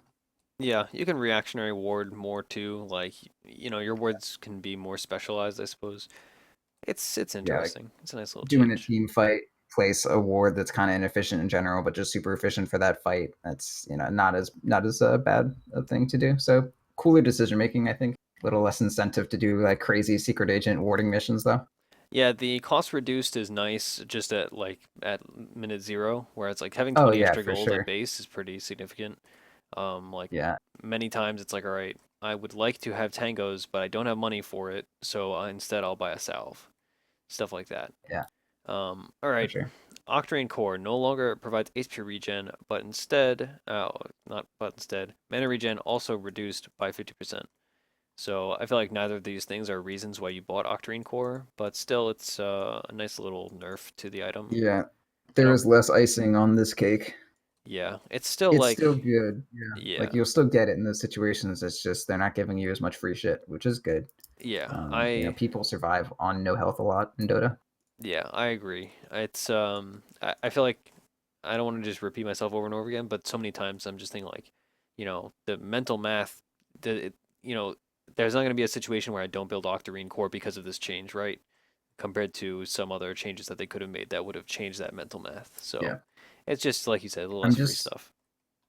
I'm curious, like, because one thing I kind of miss about some stuff, or at least that I think is kind of silly, is like a hero like Invoker can basically fight forever with like Octarine and all that shit, and just like Yep. never run out of mana spamming spells. And like this kind of change, like, will that actually make it so like if you're having a super long prolonged engagement, an Invoker may actually run out of mana? Like that's kind of like a, if that is it as that is the case, I think this is a cool implication. If not, it's whatever. Yeah, I think you'll notice it if you go like if you're one of those heroes that goes like a really early Octarine core, like DP for instance, like some DPs they'll go like just like straight like phase drums Yules or phase Yules drums Octarine. Nowadays they wouldn't buy drums, but they just get like an early Yeah. Octarine, and then you actually feel the mana regen. But I mean, if you're like an Invoker, Octarines you're gonna be buying it like fourth or fifth, and by then like you're so high level that it's not a huge deal. But like you said, I mean, it's just Yeah. less free stuff. The already good item is still just regular good. Yeah. I think Okay, that's good. Perseverance HP regen increased by one. All right. Pipe of Insight. Yeah, Pipe of Insight is good. Cool. Stack the pipes. Going through fucking man, if this was around for the Tinker patch where it was just impossible to ever push, and you Yeah, just have 5 people pop pipes and you just walk up ace, man, what a fucking game. yeah. People, yeah. It's interesting. Pipe like here's the problem though. Like yeah, all right. Now you can't stack them, or no, you can stack them. Wait, what? No. Remove Piper barrier stack limit duration. So you can't. Wait, what the fuck does this mean? So, removed pipe of insight, What? barrier, stack, limit, These are duration. just words. Yeah, These are like all keywords, but they don't string together. Someone help. stack, limit, duration. I actually don't know what this means. I thought this was like, you know how like you can't mech like twice in a row? I thought this is what that was, but Me maybe too. I'm wrong. All right, let's just pretend it's that Yeah, and say this is great, but then whatever. also acknowledge that we don't really know. So like, Nobody builds uh, pipe anyway. Like, have yeah, you ever been in a game where your team has had two pipes and stack limit duration has been impactful on your pipes? yeah. Well, I mean, the one time it did, immediately the guy was like, "Hey, watch the stack limit duration," and I knew exactly what he was saying. Yep. All right. Point What the booster. fuck? I'm But yeah, we're just googling gonna skip this. that. My head hurts just thinking about that. Stack limit Yeah. duration. All right, point booster. Now it gives you 175 each as opposed to 200 and 150. This now there's gonna be more heroes that I just go like if I'm building ags on a lot of heroes, now I'm just gonna be building Ogre Club first instead of point booster, whereas before it was just point booster first every time because you'll get 50 or Oh yeah, you'll get more health. Yeah. 25 more health from just building the Ogre Club. That being said, I think this is kind of like a negligible Okay. change for most Stack situations. limitation is the gap between when you can use it again. On the mechanism, its exact words are heal stack limit duration 25, and I'm assuming it's 25 before you can mech again because you keep the aura for 25 seconds afterwards. So we were correct. It's just man, what fucking awful English that is. Yeah. Okay, so pipe is just better. Like if you have multiple pipes, you can use them. Yep, you can chain pipe. You Oh can be yeah. a chain smoker in Dota now. You can. So if you have Octarine pipe, that's like a lot more efficacy or refresher pipe, I guess. Yes, you can refresh pipe now, and it's Okay. good. And on that note, refresher HP regen increased by 2. That's okay. See Ring All of right. Health. Yeah, more ring of health. HP regen, whatever. Ring of Reagent. Aquila, or Aquila, whatever. Armor reduced by Aki. 1. Aki, yes. Damage increased by 1. So less armor, more damage. Minus armor meta. I'm saying it. Yep. Every fucking hero doesn't buy drum anymore. They're all gonna rush to Aquila. Still missing an armor. Minus armor. Here we go. Bassi, same change. Minus Less armor, armor. more damage. This will also, like, if you're by your tower, this just means you have +1 damage and you have the same amount of armor if you forget how changes Yeah. work. That's the new meta Yeah. game. Standby towers. Yeah. All right. Okay. Ring of Health, better in lane now. HP regen increased by 1. That's a nice little quality of Yeah. life change for all you Ring of Health buyers. I feel like they like just built up to this. Like every time you like go through, there was like foreshadowing of this change, and then we got to like the fucking climax or like the big reveal of what happened to Ring of Health. Yep. It's the plot of this patch. It's exciting stuff. Ring of Regen, cost reduced by 25, so now your Soul Ring is Fuck 25 yeah! cheaper. You just pounded something, and that was exciting. Yeah, this is great. I could have worded that better. But so now Soul Ring is 25 gold cheaper, Holy and shit. this is it's the same cost as Zoe Mask, so I'm so happy. it's nice. I'm a This, Ring of Regen player. We'll say that. yeah, There are many heroes that incidentally buy Ring of Regen, and those heroes are Lone Druid. And then later it turns into a Vlad's, and I get sad because now I have to build it into a headdress, which costs more mana or more money than the old Vlad's. But now 25 gold back. You yep. kind of brought it back a little bit. It's okay now. 25 gold less spent on headdress and Evlads and And mech mech. and pipe. I don't know if you heard of that one, but that one's a Oh real yeah, big deal. And the pipe. hood, man. This is some real shit coming This is up. the HP regen patch. All right, Yep. Rod of Atos, the item nobody bought. Now even less people are going to buy it because now you don't get True Strike on the target because of it. Well, Um, on what's great now? I mean, I guess they're just doing this because it's too efficient. So like for all these int cores that are Oh, I'm no. sure going to be popping up with the new god item, the wizard crit, you would just With stack crit. Atoses with whiz crit. Creeps do not get tower protection or DB. All right. Sange, yeah, tower. The tower aura only applies to heroes. And it does not apply to hero units either. Apparently, Sange or My bear. Sange, Fuck. Maim chance increased by 5%. Maim slow reduced by from 20% to 20% for melee, 10% for range. So ranged Sange is a little worse. Yeah, no more fucking Shadow Fiend slowing you to a crawl fucking from this goddamn attack range for no fucking reason. God, that shit was so good. Yep, But Juggernaut buff, I'm happy. And yep. Sven, melee buff. My shit. Senzu, yeah. I mean, because now they're gonna be getting kited with all with all the super force staffs. Yeah, but I have my own force staff. You're right. All right. Saint and Yasha, Maim chance increased by 14% to 30. Maim slow reduced from 32% to 26% for melee, 13% for range. So it's still a better Maim than Sange, but you know, Not broken. it's worse for Not ranged. fucking. Yeah, it's worse for range. It's worse for melee too. I mean, the chance is better, so it's more consistent for melee. But also, like you're still down like 6%. Oh, 6% move speed, slow. But whatever. I think it's good overall for melee, bad for range, which is cool because ranged heroes, fuck them. Yep, agreed. All right. Shadow Amulet, 100 gold cheaper. Glimmer Cape's cheaper. Silver Edge, even. I mean, we'll get into that, but Invis stuff is better, basically. All right. Yeah, Silver Edge. all two of them, three, Yep, I guess. all two of them. And Casual Shadow Amulet, so three. Okay, that's like that's and then Silver Edge, that's like four total. Yep. Good Silver Edge stuff. now requires Shadowblade and Ultimate Orb instead of Shadowblade, Sange, and a recipe. Can be disassembled. Not that you would ever disassemble it because this item is so good now. Previously provided. You might. Um, If it uh, completes your Scotty, I'd do it. Like yep. you're buying your Slark and you want to make a Scotty, and then you fucking buy an Ultimate Orb and you turn it into a Silver Edge for fucking free, and then you make the Scotty after. Like that's Yeah. fucking awesome. That's fair. That's fair. That makes a lot of sense. All right. I would do that every game. But so now it's giving you a 30 damage, 30 attack speed, and 15 to all stats, as opposed to before where it gave you 16 strength, 32 damage, and 30 attack speed.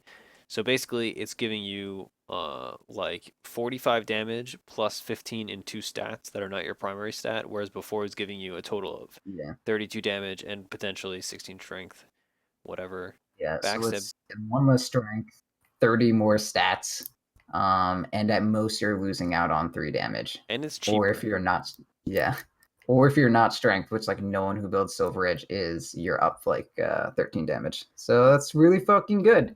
This Yeah. is so fucking good on Slark now. This is like unreal. I'm so happy because Yeah. like a lot of Slark builds right now are forgoing Scotty in favor of SNY. But you might actually go Shadowblade again because a lot of people go Blink when they go SNY, but you can go like Silver Edge SNY and still have enough mana because like Silver Edge actually costs a shit ton of mana, so you kind of need Scotty to like offset that, so you're not at like a shitty mana equilibrium where you're kind of like always in the negative. Yeah. Also now, like late game, if you have if you have a Shadowblade over a Blink, this means you can have even more stats. So like your Yeah, 6 slots are that much better if you go Silver Edge over Blink. That's something to think about. yeah, All right, yes. smoke Yeah. Smoke stock replenish time reduced by a minute. No longer has a cooldown attached to your hero when used, so you can chain smoke. That's pretty nice. Dude, Um, yeah, this is chain smoker patch. Pipes and smokes. Like smoke it up. dope, dope, dope. Should have replaced this one on fucking 420. What happened? Yeah, This is like really. some very low level joke. We need DJ Ice Frog to meme. All right, Soul Booster no Yeah. longer provides HP regen. Mana regen reduced by 50%. So it got the Octarine treatment. Yeah, less free shit. Cool. Cool. Talisman of Evasion cost reduced by 100. That's a nice thing, I guess. I don't really I care. always thought this thing was 100 gold too expensive. Yep. TP scrolls 25 What gold the cheaper. fuck? Thank God. What? I Dude, what? now like I feel like a lot of supports are gonna just start with a TP scroll, whereas before it was restrictive. But like Well, yeah. You don't have to upgrade the fucking like the money that you were gonna spend to upgrade Flying Courier now is a TP scroll. yeah, and even like I'm just thinking like Jesus. there's a lot of times where I'm like, right, I have two clarities, tangos. I bought both wards, courier, and now instead of having a third clarity, I'll just buy a TP scroll. Whereas like I really don't want that third clarity, but I usually buy it anyway. Yeah. Okay, Yeah, so just save the that's money nice. for your fucking wind gale, whatever, wind lace. Yeah. Um, Vanguard increased by 2 HP regen, god item. Veil of Discord now requires Helm of Iron Will, 2 times null, 400 recipe, so it is 30 whole gold cheapers. Jesus, what a Cheapers. change. All right. Previously provided. I'm just going to do this. All right. Same amount of strength, same amount of agility. It gives you 6 less intelligence. It gives you 6 HP regen, 6 damage, 6 armor. So it just gives you 6 less int. Yeah, you traded 30 gold away and it gives 6 less int now. So And it now got it's nerfed. dispellable. Yeah, that's good. That item was kind of silly. It was like it got like the fucking Juggernaut treatment where no one was touching it. Well, I guess not the Juggernaut treatment. Some hero that no one was touching but was good, and then people figured it out, and then it had to be nerfed. Yeah, Elder Titan. All right. Vladimir's offering 1 less armor, so I got the same treatment as Aki and Bassi. Minus armor patch. Yep. So those are the items. Now let's move on to heroes. We got There's not a lot of this. there's actually not that many hero changes compared to some Yeah, previous patches. All right. I feel like So the items come out and you're like, all right, that's enough. We'll just chill. yeah, Abaddon offlane buffed. Curse of Avernus slow increased from 5, 10, 15, 20 to 8, 12, 16, 20. So Yeah, they said, log hey, on build. Abaddon offlane is good already. Let's make it better. That's Oh, what I got I from don't know. this. I used to spam it, and then after this patch came out, I think it just got really shitty, and all the people who were like, "Oh man, this didn't get nerfed. This is gonna be crazy," like stopped playing it completely. So I think this is good, especially with Void getting nerfed. But yeah, like the log on build is really good now because you just like sit at 2 points in Curse of Avernus. Even now, your first point is really strong too. Yeah. All right. Also, yeah. All right. Ancient Apparition. Also, I feel like Abaddon got his offlane got nerfed because so many other offlanes were so good. So I feel like with some of the other offlaners getting nerfed, Yeah, it'll become normalized. yeah, like Void is weaker, and all those other offlaners got like decently nerfed. So like maybe there's a place for Abaddon again. Yeah. All right. Ancient Apparition. Abaddon, whatever. Yeah, Abaddon, Abaddon, whatever. Ancient Apparition. Cold Feet cooldown reduced from 15, 13, 11, 9 to 13, 11, 9, 7. So Cold Feet is a little better. Cold Feet damage timing changed from 0.8, 1.6, 2.5, 3.4 to 0.123. So now if you Cold Feet someone, they can't just blink, I guess? Yeah, basically. And also just like the damage happens faster. I think that's cool because I mean, I don't know, you have basically when that thing's maxed out, you have like zero point 0.5 less or zero point 0.5 seconds less to kind of, get away from some of the damage. All right. Neither of us are Arc Warden players, but basically they nerfed Arc Warden. Kind of. I'm not going to read through all these, but basically, I read through them earlier, so I'm not just going to completely ignore it. But basically, he's now like an actual spellcaster with relevant abilities, and Tempest Double is not like a stupid farming item or a farming ability. It's more like an ability that you use to skillfully use your abilities in a team fight. Like Yeah. that's what I got from it and from the discourse on Twitter is basically the hero is now a fighting hero as opposed to a split push hero with like Midas every 30 seconds. There was one Arc Warden I played against once, and I thought, and he was Also, you really can't do fucking the cool. rapier. Oh yeah, you can't do that rapier stupid bullshit. But yeah, so this dude was really cool. He just had like fucking like agi carry items, and just a team fight would happen, and he would just have like two heroes to fight with. Like that was his steroid, that there were two of him, rather than like crit or passive attack speed or anything like that. And I Yeah. thought that was cool. It was just like he was playing lone druid instead of lone druid and a bear. You just get two lone druids. Like I was into that. But then the actual way you play Arc Warden is you sit in base and you fucking TP rapiers into someone's face. But like now his other skills are like good. A magnetic field is like a better steroid, so I'm into this. Like I might actually play this Arc Warden. It seems really fun. Yeah, I think this hero is interesting now. Like I still don't play him. I still won't be playing him unless like I like have another traumatic head injury and decide to become an Arc Warden player or something, but it's interesting. I think this is the right way to move with the hero, and I think if they're ever trying to Yeah, make this hero balanced and in captain's mode, this is the way to do it. Another like highlight of these changes is magnetic field. You can now get into, and it won't give evasion. So like yeah, if you're that's playing cool. PA for instance, like Arc Warden is good against ranged carries, but bad against melee, basically. Yeah, if you get all up in his shit, he's not happy. That's good.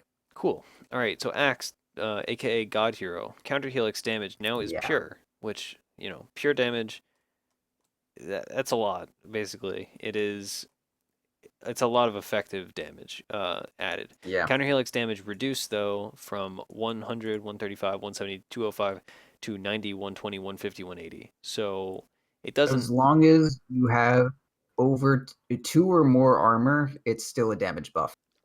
Yep. That's the cutoff point. It's less damage if you have one armor, but outside of that, it's fucking good as shit.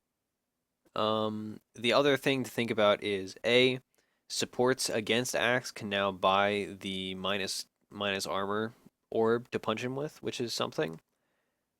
But B, like Yeah, all the items he buys got buffed, so Axe is definitely gonna be.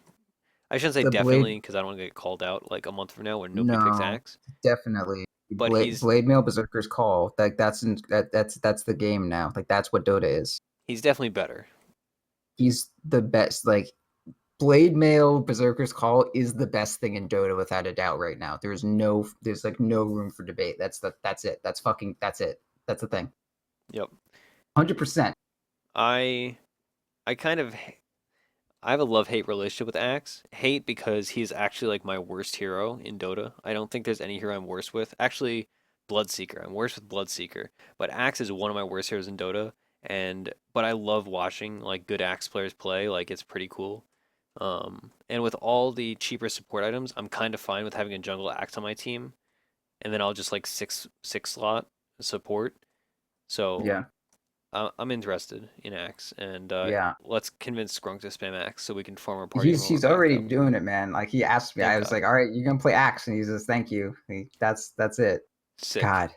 First ban, first pick, man. This I was gonna fucking say we hero. gotta Holy shit. we gotta benefit while before people figure it out, before people realize Yeah. like, oh, okay, let's ban Axe every game. I mean, there's gonna be like one fucking GIF that's gonna be on the front page of something, Yep. and They're then gonna we're figure it done. out. I mean, it's yeah, like Axe and Lich, like that's the game now. Accept it. This is your new fucking overlord.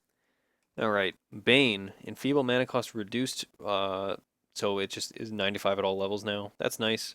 Cool. But I don't think Whatever. Bane needed a buff at all, so whatever. Yeah. I mean, once you have Enfeeble maxed, like your mana cost doesn't matter that much. Yeah. All right, Beastmaster. Call of the Wild's Hawk vision is reduced just at all levels, basically. This is a good Yeah. change. Beastmaster, I feel like he's a really good hero without all of the ridiculous vision you get from a Hawk, and the Hawk vision, like now basically you're just gonna have to like actually micro your Hawk into good positions compared to just putting it somewhere and having vision of the whole map. Yeah. Yeah, I think that's good. Yeah, I like it. Um, yeah, but the night vision isn't really reduced that much when it's maxed, and it's gonna be maxed. It's only reduced by 50 at max, but the day vision is the big deal here. For sure. All Yeah, right. that's Beastmaster. I feel like like there are some heroes. Okay, like Beastmaster is the hero that was really good and no one noticed because like no one is a Beastmaster spammer. Like no one was checking this shit. Like Beastmaster may have been good, but no one wants to play that shit. Like you're not super excited to play him until he's really good. Then he's fun. I But love like Beastmaster. I don't know that hero. Sorry, what did you say? I love Beastmaster. I What? He's one of my favorite heroes in Dota 1, and Okay, I get that because he was Rexar and he looked like a badass, but that like too. now I He's just cool. I agree with you when though. he gets Is a bounty rune, he is. he's not as flashy as other heroes, but Yeah. the the Boar Slow is so strong, and Iron Yeah, Talon, dude. like Beastmaster, is a really legit hero, and like having 16-minute Yeah. Necro 3, like God. You I know, he's definitely good. I just feel like I think he's overpowered because he just kind of snuck into the game like with a shit ton of buffs that, people didn't really realize because he's Beastmaster. Yeah, he's definitely a hero that is interesting, and like seeing a really good Beastmaster play is like fascinating. Yeah. Um, all right, Bloodseeker. Added Agnum Scepter grants 2 charges to Rupture with a 40-second replenish. Rupture cast point improved by zero point 0.2. Strength growth increased by zero point 0.4. Do you think this will make people actually pick this awful hero? They I will hope never not, pick the because God, I hate scepter. him. That's not that's not. Here's the fucking play. You get this upgraded push stick and you rupture them, and then you upgraded push stick them. And you get an Octarine, so Right, you're and you then you do it replenish in again. 30 seconds instead of 40. I like strength growth. I'm just sad that I can't be. I just like the old Bloodseeker where you could get like Radiance and any creep kill you got in the middle of a team fight would heal you. That was cool. That was I don't care silly. about Bloodseeker after that. I hate Bloodseeker again because he's like my Yeah, worst hero in Dota 2. But he's like like the antithesis of your playstyle. So he is brainless, also run at you, melee, very savage, rude. yeah, exactly. Gotta hate him. All right, Bounty Hunter. Shadow Walk is 15 more mana. This is a good change. Sure. I dislike it because I play Bounty Hunter, but balance wise, it makes a lot of sense. Yeah. Well, you could just play Axe instead now. Yeah, they fill the exact same role. You're right. Yeah, any hero gets nerfed. Well, Bounty Hunter facilitates you doing things that help you win the game. Axe just wins the game, so it You're right. seems like cut out the middleman, just pick Axe, you win. All right. Brewmaster. Replace Earth Brewling's Pulverize with Demolish. So now Earth What is Brewling does pulverized? What is 150% that? bonus damage to buildings. Primal Split. Earth and Storm damage type from Pierce to Hero. So basically, they all do hero damage now. Primal Split. Earth damage That's good. uh, attack damage reduced from 40, 80, 165 to 30, 60, 90. Primal Split Storm attack damage reduced from 40, 80, 165 to 20, 40, 60. Primal Split Fire attack damage rescaled from 77, 122, 154 to 80, 120, 160. Storm Brewling's Wind Oh my Walk god. backstab damage increased from 100 to Yeah. 100, All right. 160 to So some 20. numbers got bigger. TLDRs. That's what happened. I The would numbers went up. I kind of just assumed this was going to be a buff when I read it earlier today because I was like, oh boy, nobody picks this hero. It's got to be better. And then as I was actually reading the numbers, I was like, why are these all getting lower? And then I read the last one. I like this. Well, I like yeah. Brewmaster a The lot. the backstab, man. That's crazy. And pulverized. All he lost was his melee or his Earth Panda. No longer like does a tiny AOE on some of his attacks 20% of the time, which I don't think anyone really knew. At I least I didn't know didn't, and that. I'm projecting. I did not Okay, know that. fuck you. Wait, you did or didn't? I did not. Okay, all right, good. Thank you. Granted, I haven't played this hero in like 2 patches because Yeah, he can't offlane anymore because they took away his armor and they nerfed casual ringer protection. yeah, Um, he's one of like 10 heroes that I just don't play or have never played. I wish they would just fix his passive. I mean, it's not broken, like it's not glitched, but like it just works in such an awkward way that I can't stand it. Like keeping Yeah, track of that it's crap. weird. Oh my God. All It's right. not fun to play around. That's Bristleback. fair. Bristleback damage threshold reduced by 20 points. Again, I think they reduced damage Good. threshold again last patch. Yeah, Scepter Goo I range think that's good. increased by 100. Also, new Vanguard item. And pipe is better, and he doesn't really buy The blade mail, double but push stick. yeah, double push stick. On Um, Bristleback, you're like, hey man, get away from me. I'm Bristleback. I don't want to be close to anything. Double push stick. so, but you're still never gonna buy Ags on this hero, right? Like, No, it just doesn't fit in. no, unless you're minus armor stress. Are you all right? No, you still wouldn't do it, but maybe. So here's the question: if you are, and I suppose the answer to this question is it depends on the game. But now, if you're playing That's Bristleback, stupidest do you go answer. Vanguard Crimson Guard or do you go Vanguard and then into the Abyssal Blade? That depends on the game. Yeah, exactly. All right. No, in general, I'm still not into Crimson Guard. Like if you're against PL, maybe, but outside of that, like the Abyssal active is so fucking good. Like it's a stun. Like heroes that don't have stuns, like they don't have stuns because that would be fucking imbalanced. Give Yep. him a stun. It's good. All right. And also he melees, but like, he doesn't have a lot of right click. He's just interested in like the bash part of it. Like it's really good. Yep. Yeah, and fucking Octarine Bristleback is coming a little bit closer to being a actual reality with this the damage threshold going down. Yeah, we'll see. We'll see. All right. Centaur War Runner. Double edge cooldown reduced from 8 to 6. Stampede That's good. duration increased from 3.75 to 4.0. Oh my Also, god. so this is good. Also, Bristleback and Centaur both benefit a lot, and Brewmaster actually. Basically, every strength hero benefits a lot from the 50 extra mana at level 1. Oh yeah, Center for sure. I think he's the biggest beneficiary, if I had to say. Yeah. Maybe, Well, maybe yeah. Jug too, but I think mostly him, honestly. It's like I, no, he Tiny can't also. do anything. Who else? Tiny. Maybe I feel like Tiny gets enough like he gets a stat item, like he'll get wand or something so that he's at the threshold to like actually use the spells, right? But like Centaur man, you're just fucked. You Yeah. have one stomp and then you buy tranquil boots and then you buy blink. You're not getting anything to alleviate that stress. Yep.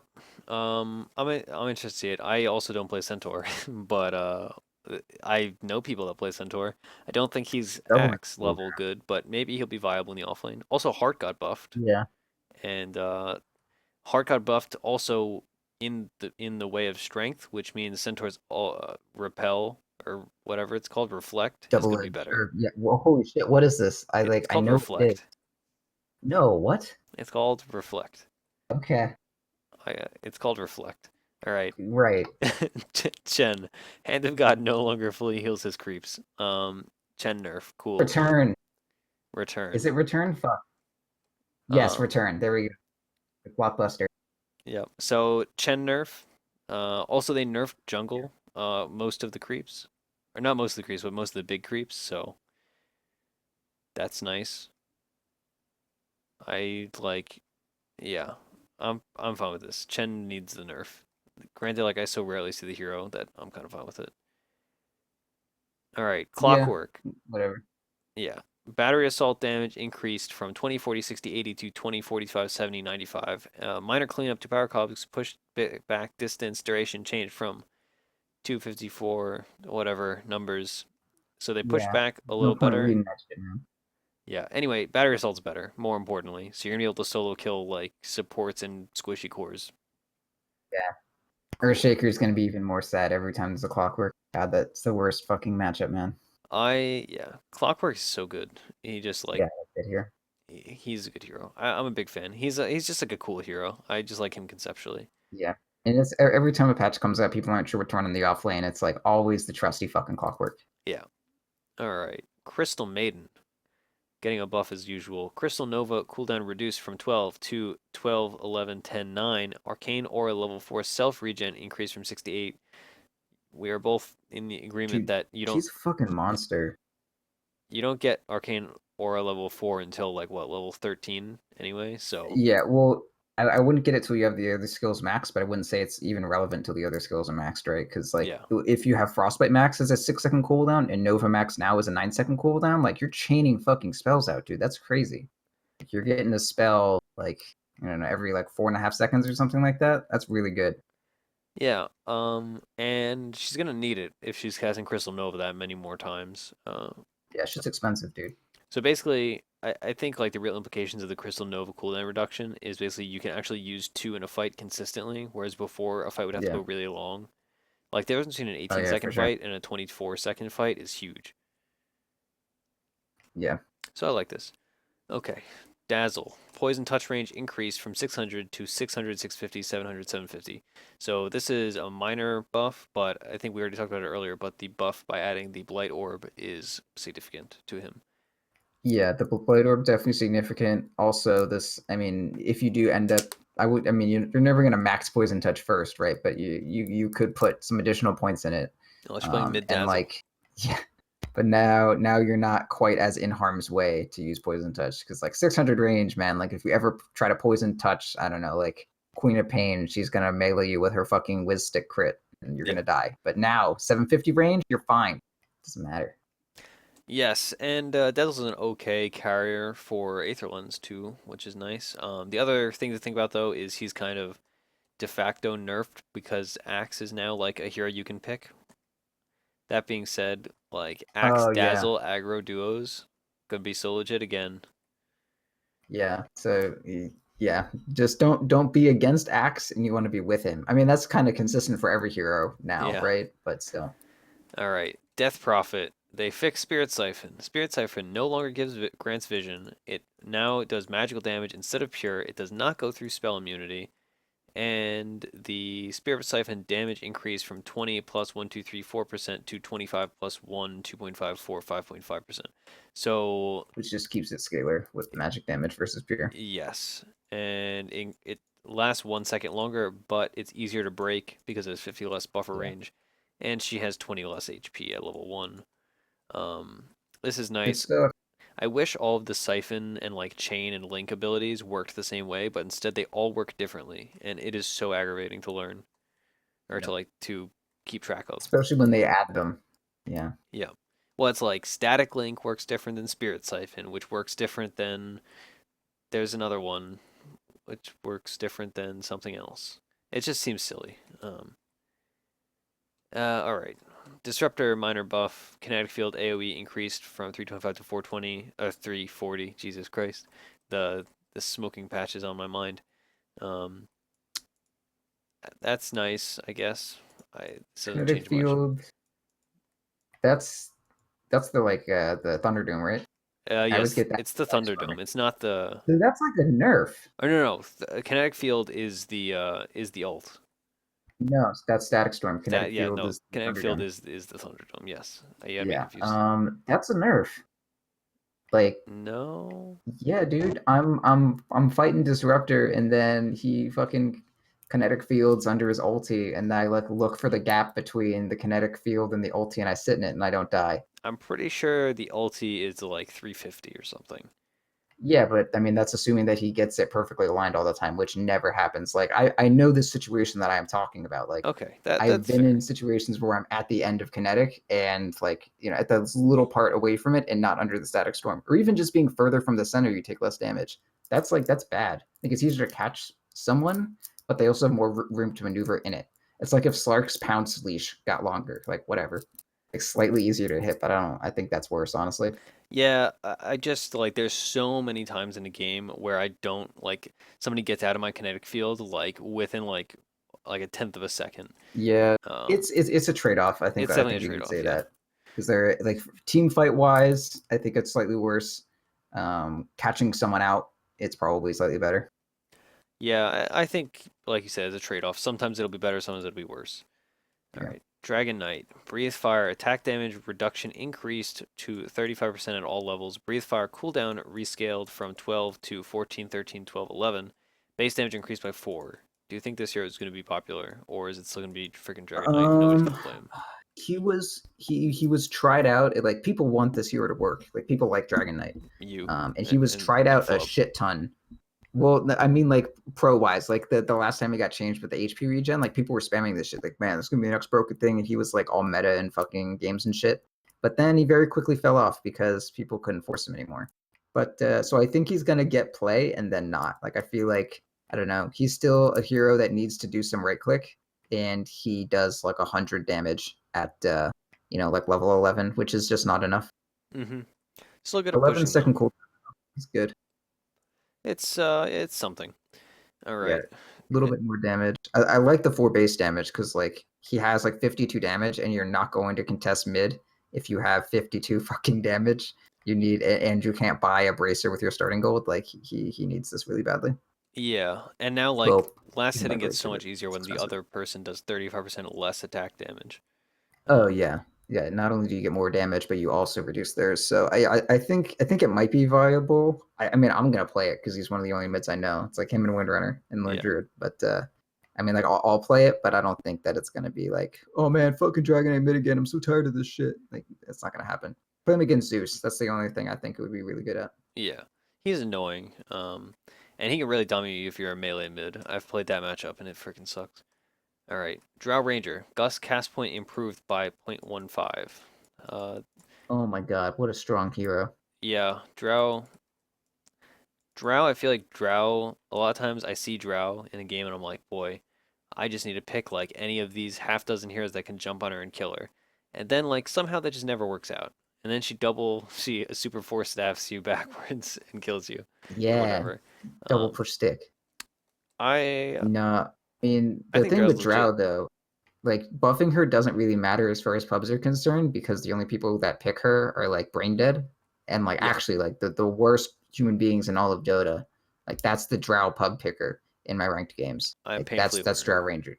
So if you buff her, there's just like there's the cutoff of like how brain dead you have to be to pick Drow. It's gonna get a little closer, and there's just gonna be more of them, and I'm upset. I But pro agree with wise, you. like I think she's really cool. She's a lot of really cool implications, and I like watching her. So like draft this competitively, I think it's cool. But as far as pub wise, just man, that hero. Yeah, I agree. I'm alarmed by the amount of times that like I see somebody and they're always named Toby Wan Dota for some reason and they pick Drow Ranger and I have to handhold them through the entire game. They're always like I'm like, "Hey, let's 5 men," and they're off split pushing. God, all right. That's every time there's a drought, you want to push, and then it fails, and you're like, "Where's drought?" And then it's a silent drought. She doesn't know how to speak, Yeah. and so you're like, "Okay, guys, we have to push, but we're gonna have to follow drought and just kind of like slowly like shepherd her into a push." Yeah, Like that's how playing with drought works. my last Drow game, our plan was literally I was like, "Hey, this Drow is doing everything wrong. Let's just smoke behind her. When the enemy team comes to gank her, we're gonna kill Right. them and then we're gonna push." And like the You only just time you we won gotta the game plan was when around Drow how was bad dead. they are. Yeah. All right. God. Right. That's okay. You have to plan around how shitty your drow is, Yep. and there may be a few more drows to play around who are really shitty. So that's that. Yep. All right. Earth Spirit nerfs. A Boulder Smash knockback speed reduced from 1200 to 900. Base movement speed reduced by 10. This Worse at is roaming, easier to dodge. yeah. So that's that. I mean, what's his name? Rolling Boulder is still a ridiculously strong ability. All right. Roland Boulder. Yeah, Roland Boulder. Love that guy. Earthshaker. I don't know if you've seen the gifs of this one, but it is silly. Yep. It's dopey as shit. Aghanim Scepter Earthshaker. Scepter. Scepter. Yeah, it's really late. I I feel you. It's all right. We can make it. I believe in you. Yep. All right. Enchant Totem becomes a 900 range ground target ability. Causes you to jump in the air and land at the target spot, casting Enchant Totem there. Now Self-casting the you ability will make it actually behave in the original form without jumping. you got a reason to say chaos dunk now. That's all you got to know. Basically, they're just giving this the Sand King treatment, right? That's what I take from this. And So here, also, yeah, this uh, means you can jump anywhere. It's not like it's ground target, not unit target. So like you can yeah. jump into Roche. If you're in Roche, like you can. All right. So here's the play. You blink into Roche, you ult, and then you jump out to save yourself. Yeah, and then you double push stick Yep. back in while pushing someone else out. It's it's There we go. interesting. I like All right, Earthshaker so Ags was Blink so bad Dagger. before that Oh like yeah, and now you really have a fucking reason to good. buy it. It's cool. But yeah, Also, you can jump over your own fissures. right. That's the main thing, as opposed to four staffing over them for half the price. Well, yeah, but force having is less S- cool. But now you can four staff and blink and have that and double push stick. It's literally just Sand. That's what I thought of immediately when I read this. Yeah. Okay, Elder Titan, the hero that literally nobody plays. Although I did win a game on him the other day. Echo Oh, Stomp, it's damage. not so literal anymore. We lost to him the other day, didn't we? Maybe that was in a different stack. Or we beat I him. don't think so. I don't I, remember. I don't know. There was definitely an Elder Titan that did well, but Yeah. I'm not sure if we won or lost. I just remember trying to high ground into an Elder Titan, and it was the most aggravating thing I've ever played against. Oh yeah, you would just keep sleeping our fucking wave. And be like, okay, that God. was fun. And now Let's he's just going to do go that home even now. better. Because Echo Yeah, Stomp great. damage increased from 80, 90, 100, 110 to 85, 110, 135, 160. So not a ton of damage, but enough to make a difference. Echo Stomp grace period for waking up units with damage increased by 0.15. So uh, basically, Echo Stomp is just better. This hero still has some inherent Yeah, problems. The extra 50 mana will be nice on him though, yeah, as and all minus strength armor is. strat. Yeah, that too. That too. All right. And Man, this hero, man, you play this guy offlane, you get the Vanguard Basher thing. oh Because boy, I mean, yeah. he does have some actual right click damage with his like spirit coming in and out. I feel like that's a thing. Maybe he What? has the thing to buy. Yeah. What if you do like a build and you get the like if the enemy team's running some strat with like a ton of ads, like they're running like Nature's Prophet off lane and a what's his name, Enigma. Invoker. Yeah, Okay. no, and like Enigma, and they have all these ads pushing your tier two, and you just like get all the damage from those ads, and you have the Echo Saber, and you just like punch somebody twice in a row, Oh and yeah, they're just dead. Like you're just doing like staple 800 gun to the damage. ground, fucking straight through their sternum. Yeah, I could see some gimmicky Yeah, things with this. I'm into it. I think Elder Titan's interesting. I really like just like buying bashers. Like bashers are a really fucking good item. Like you get a stun on a hero that's not supposed to get a stun. That changes a fucking team fight. Yeah. So I don't know. Just buy basher on this hero now. Maybe turn it into a vanguard later. Whatever. Just do it. It'll be fun. Yeah, it definitely makes the hero a little more viable. I don't think he was super unviable before. Like people It's just he had just a other stigma offlaners. against him. That too, yeah. Yeah, And other he's like offlaners, other supports. e- It's just so many good heroes. exactly. All right. Enchantress though, impetus damage reduced from 15, 20, 25% to 14, 18, 22%. Impetus max distance reduced from 2500 to 1750. That being said, she got buffed because of the double force staff, the super force staff, and I Yep. guess potentially the whiz crit. And Yeah, kind of. I mean, impetus can't crit, and that's like most of her damage, right? So it's kind of Deso. inconsequential. But I don't know. her max damage on impetus, like it's down like a third to almost half, depending on her level. Yeah, I think this is a nice change. I feel like she's still gonna be ridiculous. Also, I shouldn't say ridiculous, but she's still gonna be situationally annoying. Like the fifth pick Enchantress is so aggravating when you're running heroes that are not good against it. Um, Yeah, Also, she. the nerfs Yeah, when you're to not good against her. yeah, the nerfs to some of the large camps will hurt her a lot too, which will be nice. Yeah, Okay, Enigma bug fix. Who cares? Faceless Void. Time walk cast range increased by 50. Time walk cast point increased by zero point 0.1. Time dilation cooldown increased from basically 4 at all levels. Yeah, 4 at all levels. Time yeah, dilation increased by slow 4. Yeah, rescaled from 7, 8, 9, 10 to just straight up 8. Time lock no longer deals double damage inside Chronosphere. Time lock damage increased basically at for a total of 50 at max level. Scepter no yeah. longer Starts out at 10, increases goes to chrono 50. duration. Okay, so Scepter got nerfed. That's fine. I don't know if that's that impactful because I feel like a lot of Chronosphere is just like you get the Chrono to set up and then you use the spells if you're running like a Faceless Void team. Yeah. And then outside of that, like, it's just like Witch Doctor channeling further. So like that's a fine nerf. Like weird circumstances that like you weren't strategically planning around are nerfed, which is cool. Um yeah, I think it's good overall. Like it's easier to kill him in like one fell swoop, but it's harder to kill him if you're like doing it real slow. Yep. So I don't know, Waga Void buff. All right. All right. Item sector gyrocopter. The old items was too good, so they had to change it. Right. Rework scepter on gyrocopter adds a side gunner, fires an attack automatically at random enemy units within 600 AoE every 1.4 seconds. Same firing rules as rocket barrage. Excuse me. But does not attack while invisible and is disabled by break. Base damage reduced by Yeah. 4. So So he just nobody's gonna buy has this anyway. he's So got like a little germinate on him that does shit you don't want it to. yeah, I just like this is cool in like the that it's funny and gimmicky, but like in what world do I buy this item? Like Yeah. instead of anything else. Like I mean percentage wise, like, if you're attacking like at zero point 0.7, which I think most gyros are gonna do when they're like level 16. I mean it is like a I don't know, 50% damage buff, but that's assuming it hits the right thing, right? Yeah. Um, and it's not magic damage or anything. It's 50% of your physical. So I don't know. It's okay. I don't think you'd ever get it. Like I would much rather have a butterfly so that my right clicks actually do something instead of modifying something that doesn't do anything. Yeah. I mean, I imagine there's gonna be some weird situation where this is good, but most of the time, it's just like I do not care. Like Yeah. I would rather like save that item slot and build a real item, If you're really bad at choosing targets and a random generator is better at it than you are, this may be the item to buy. probably. Or if your alchemist gives it to you. Yes, All right. that's that's the real reason they have it. So Alchemist has something to give to Gyro. That's not very disappointing. Berserker's Blood, or Huskar, Berserker's Blood, max attack speed increased by what, like 25 at all levels, basically? Or Yeah, no, basically. scaling up Well, to and then 60 at max level. So that's yeah, something. I feel like this hero was so nerfed. This does not change like the reason the hero sucks right yeah. now. It does not is not changed.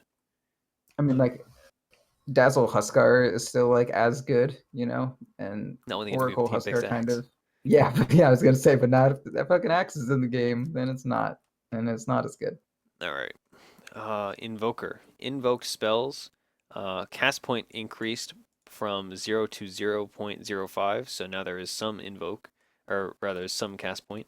Cold Snap is now Cool. dispellable. Ghost Walk cooldown increased by 10. That makes a lot of sense. Tornado Vision reduced by 400. That is a very significant buff and a very necessary one. Forge Spirit health mana Yep. changed from Exort Quas based to Quas Exort based. That is incredibly significant. Base intelligence reduced Another from thing 20 everyone to was suggesting. 16. So I really like these nerfs. I think with the addition of the wizard crit, Wex Exort Invoker might be legit. Yeah, But that is entirely theory crafting, and I've not tried it, and I do not plan to try it. But I think these are really necessary, but not like game-breaking nerfs to Invoker. yeah. Um, if you're, Um, sorry, go. I was gonna say I'm kind of disappointed that I saw the base int reduction, and then but his damage has been scaled up to compensate, so he doesn't actually lose any damage. I feel like Invoker is kind of like Shadow Fiend, where like he's kind of balanced around having shitty damage, then you build phase boots. But like current Invoker, I never feel like he's at a damage deficit Yeah, unless he's Quaswex. yeah. Basically, like all these changes are good, but really the most significant one, and like for people that are not Exort or that are not Invoker players, this is not going to seem as significant. But like the change from basing health and mana from Exort Quas to Quas Exort is huge. That basically means that your Force Spirits are going to be squishier, but they're going to burn more armor if they're up for a longer time, provided you're not doing some weird maxing Quas build. Because generally Yeah. you get 4 points Quas and then stop leveling it. But now you're either Yes. going to have Let's to see. keep leveling Quas or they're going to just be way worse and squishier. Yeah, so they'll have like 600 health if you do the standard like 4 to 4. Yeah. So this is a really nice quality of life change. Okay, yeah, I think that's good. Man, I really want to do fucking I don't know, like I guess you wouldn't go Deso. Like Quaswex used to go Deso, or I guess still It sometimes still goes does. Deso. But if you're going Crit Stick, you might as well get the Chrysalis instead. But man, I want to bring back my minus armor Invoker. We did the it was like last time Invoker was meta. You get like medallion. Or Envy would go like fucking Necro, and then get Forge Spirits and a like a medallion. It was cute. Hmm. I like that. I remember that build. That was pretty cool. Yeah, Yeah, I'm and I'm you interested to also see. get the little 300 gold thing Yeah, minus armor meta. It's gonna be great. I'm interested to see this because I think Invoker is going to be in a good place after reading these nerfs. Where like if you're an Invoker player, you'll still pick him, but I think the real Yeah, key to Invoker is making him like a hero that is high skill cap and you're rewarded for it without making it like super easy. Whereas like this previous patch, it was way too easy. Like you just got double forge and ran them at people, and like people just died. yeah. So like you didn't have to actually learn how to play Invoker. You just had to learn like how to use four abilities. So Yeah. And it's like it's cool to have those heroes that have the really high skill cap, but like if it's in the same game as heroes that like you can't exercise that level of mastery, it's yeah, not like, I'm obscenely good. It's like if we're equal skill, your hero like lets you, exercise that and then I'm still stuck being Sven with a BKB that's on cooldown. yeah. It's So I uh like it. it's a careful balance. All right. Yeah. Jakiro, Macro Pyre, distance increased by 500 up to Sick. 1400, which is like what an entire screen practically. Macro Pyre is no Yeah. longer unit targetable. Macro Pyre scepter duration increased by 10 seconds. Nobody buys Aghanim Scepter though, so who cares? basically Macropyre is bigger. Yep. Whatever. I want someone to blink away, and then I finish them off with my fucking macropyre. Yep. Oh, like 360 no scope. Yep. Yep. Macropyre across the map. It's gonna be great. All Double right. push stick someone, you can still macropyre them. Yep. Yep. New Uh, meta. all right. Dude, double Juggernaut. push stick is gonna be fucking fun. It is. I'm excited to test it out once and then realize I never want to buy that item. Um, all right. Juggernaut. Healing Ward now follows Juggernaut by default. Okay. Coddle. Fucking Now, skill ceiling. It's gone. yeah, Coddle is now tied with the fastest hero in the game. Movement Oh speed up to my god. 335. The old man on the horse is now moving like an old man on a horse, not just an old man walking. Jesus. He's a fast guy. Man, he wasn't an old man walking. He was like fucking faster than like everything. And now he can move at 395 with Windlace plus boots before even like getting level 2 boots. Yeah, That's that's crazy. maybe offlane Coddle will be a little more viable just because you can like I actually mean, outmaneuver. you can make bullshit slightly more viable. Still doesn't stop it from being bullshit. You're right. That's just I don't even know why I said that. Yeah, it's not. You don't want that on your resume. Yeah.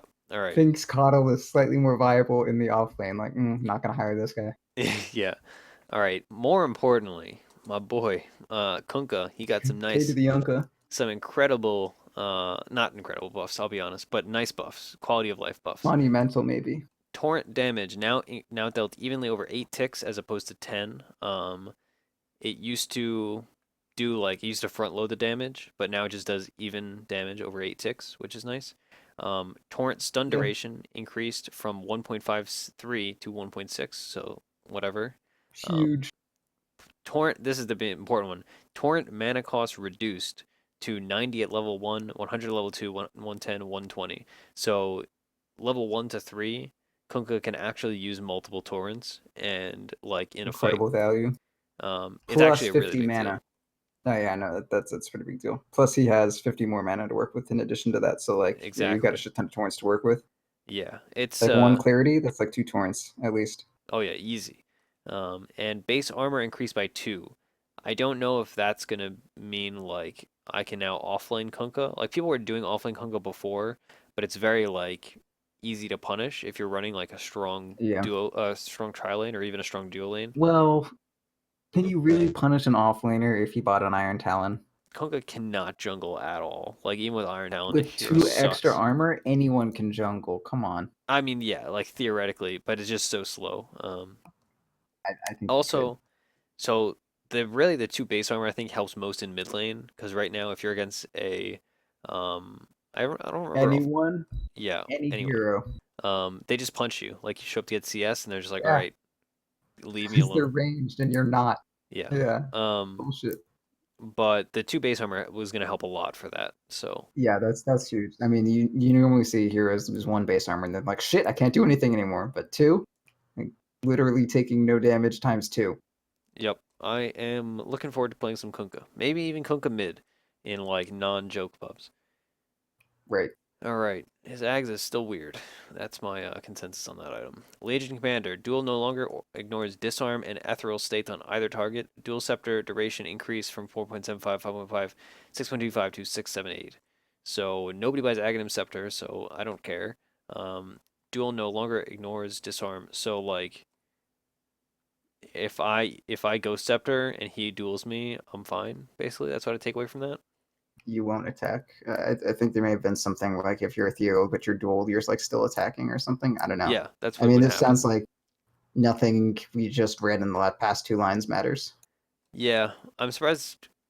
I'm actually not surprised. I'm surprised they didn't nerf Iron Talon actually, but that's another Yeah, conversation. that's a lot of people are. I think. Lich, Frost Blast, and Chain Frost slows are now independent debuffs, which means that Jesus they Christ, stack with each other. That's a lot of slow. Chain Frost no longer that's jumps to very slow zombies, which is nice. Quality of life change, I suppose. or bad depending on how many zombies you hang out next to. So Lich is really good now because you can deny these range Yeah, creeps. yeah, that's it's like fucking crazy. So yeah, just a word of advice to everyone not in my games: pick Lich and then deny the range creep, and then you win mid. I mean, Exactly. you can play mid, honestly. Like, I don't fucking care. Play Lich mid. They don't get XP from the bounty rune. They don't get XP from fucking their range creep. They don't get anything. You win. and then you Yep. slow them twice with your skills that I already thought slowed twice because they're so fucking impactful. And since the XP he gets is relative to the XP of the hero that he consumes, he's now getting more XP from that range creep too. Yes, I don't think you denying it. Like you deny the range creep, and that's basically a level like that's level one's XP disparity that you just made. Like it's crazy. This is actually like, if anybody's playing games and like, I don't know if people run into this so much in like more populated brackets, but like those games where like each team has one player that's very clearly way ahead MMR wise of the other, and it's like, all right, like each team has like some 5600 guy who's clearly gonna be mid. Yeah, we gotta shut him down. Exactly. And so you're just like, all right, I'm Tri-lane picking mid. Lich. You're gonna pick whatever the heck mid you want, and we're just gonna ruin his life. And he's Yeah, gonna be at level 4 at 15 minutes, and then he's gonna have to buy his Tome of Entanglement or Tome of whatever, Tome um, of Knowledge. Tome of Tome of Knowledge. I'm very far behind. Yeah, Tome of I'm very far behind. That is accurate. World. But so Lich is good, Good and hero. like Lich Axe duo lanes. Oh my God, Lich. Yeah, Yeah, I like this is Lich the a lot game too. now. There's gonna be a patch in 2 days that fixes this shit, but in the meantime, let's hope we have a match. Yeah, Or Life not. Stealer. I mean, I'll be playing a lot tomorrow. I'll tell you that much. Yeah, I don't have anything to do, so easy. Yep. After work, I'm gonna farm me some MMR. Life Just Stealer. took a bunch of exams, so I'm free. It's great. Best timing of my life. Yep. I accidentally finished a final paper 2 weeks early, so Oh, that sucks, man. I'm I so thought it was sorry due that today. you Turns don't out have it's not things to due stress until about. like the 15th. It's tough. I'm so sorry. Yep. But any is done, so I get to play Dota. Life Stealer Accidental now. responsibility. They fixed a Life Stealer Ancients that we were talking about yesterday. Thank God it's gone. Thank It, fucking God. yeah, Infest can now only target Ancients with level 2 and level 3, so that means you have to wait till 10 minutes to buy your Tome of Knowledge to get to level 11, and then you can get your Ancient Black Dragon. And strength growth increased by zero point Oh 0.6. shit. So like, No. No. I thought okay, only target ancients with level 2 and level 3. I meant like you know how creeps have levels and they use that to oh differentiate like what you're allowed like Enigma can't like eat yeah, certain creeps at certain levels. I thought this meant he couldn't eat or he couldn't go into any creep like above level 3. oh no, Fuck. Oh, that I'm would be so terrible. sad. I thought, well, I mean, this ancient shit is bullshit, man. I don't think it's terrible. It's good. Fuck it. But now, no. Why? Oh, I was so happy. I am still happy about it, honestly. Like, Well, life, yeah, it's good, but I don't know. I It's like I think, just won $100 instead of a million. yeah, I'm pretty fine with this change. I like it. I think they're trying to make Lifesteal into more of like an actual hero compared to some gimmicky, stupid thing, like with this additional strength growth. Um, it's something. It's interesting. I like this Strength hero growth is actually. better than before. Stronger Um, strength. Although drums got nerfed, but Maim got buffed, so maybe that'll compensate for the fact that you can't build drums on Lifesteal anymore.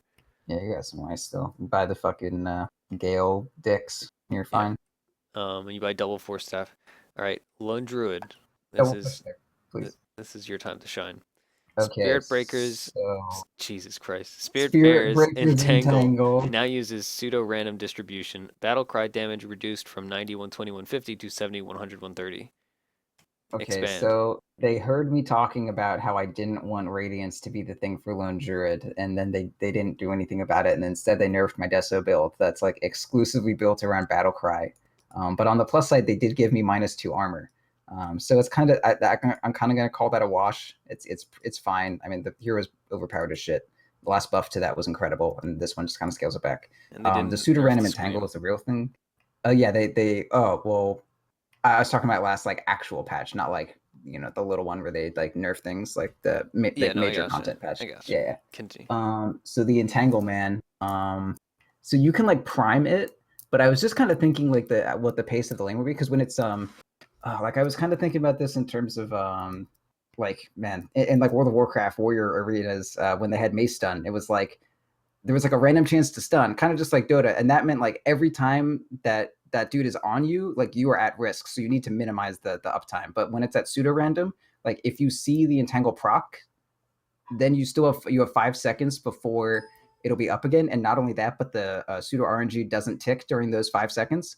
So like you see entangle proc, then you have 5 seconds to do whatever. The uptime on the bear doesn't matter, and then that 5 seconds is up, and now the pseudo random is like reset. So your next like 3 auto attacks, you're in less danger than you were before. So like an opponent can play around it really well if they kind of know what they're doing. And if a lone druid isn't that comfortable with the hero and is more worried about like getting last hits and shit and not having the presence of mind to like do a bunch of optimization and shit, it can actually kind of be a nerf. But it, like if you are preparing to kill someone, like I mean, you can prep the RNG. That's how Dota works. So it's kind of a buff, kind of a nerf. I'm really glad that I won't have those situations where I hit someone 30 times and I don't get a single root. Yep. And then I also won't have those people calling bullshit when I get like 2 roots in a row. So it's good. Echo Saber on bear is not a thing, right? I saw somebody posting about that on You Twitter or die, something. Huh? What?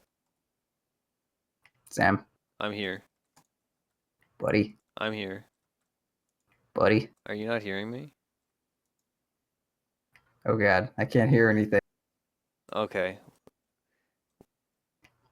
Talk for me, This baby. is weird. I'm talking. I don't No, we're know. good. We're good. Yeah, I hit a cable. It's all right. We're fine. I was concerned. I was like, yo, we're like 3 hours into this. If you screw me right now.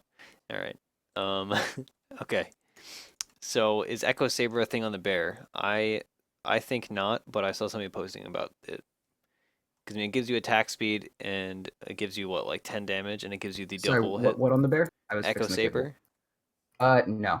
Okay, good. I didn't think so, but I wanted the Lone Yeah, Druid player to say no. Growdy asked me about that, but like the item does nothing transformative for the hero, and the hero like every item that you get on that hero needs to transform yourself. Like the bear doesn't scale. Every item you get has to do something impactful, and Echo bullshit does not do anything for anyone.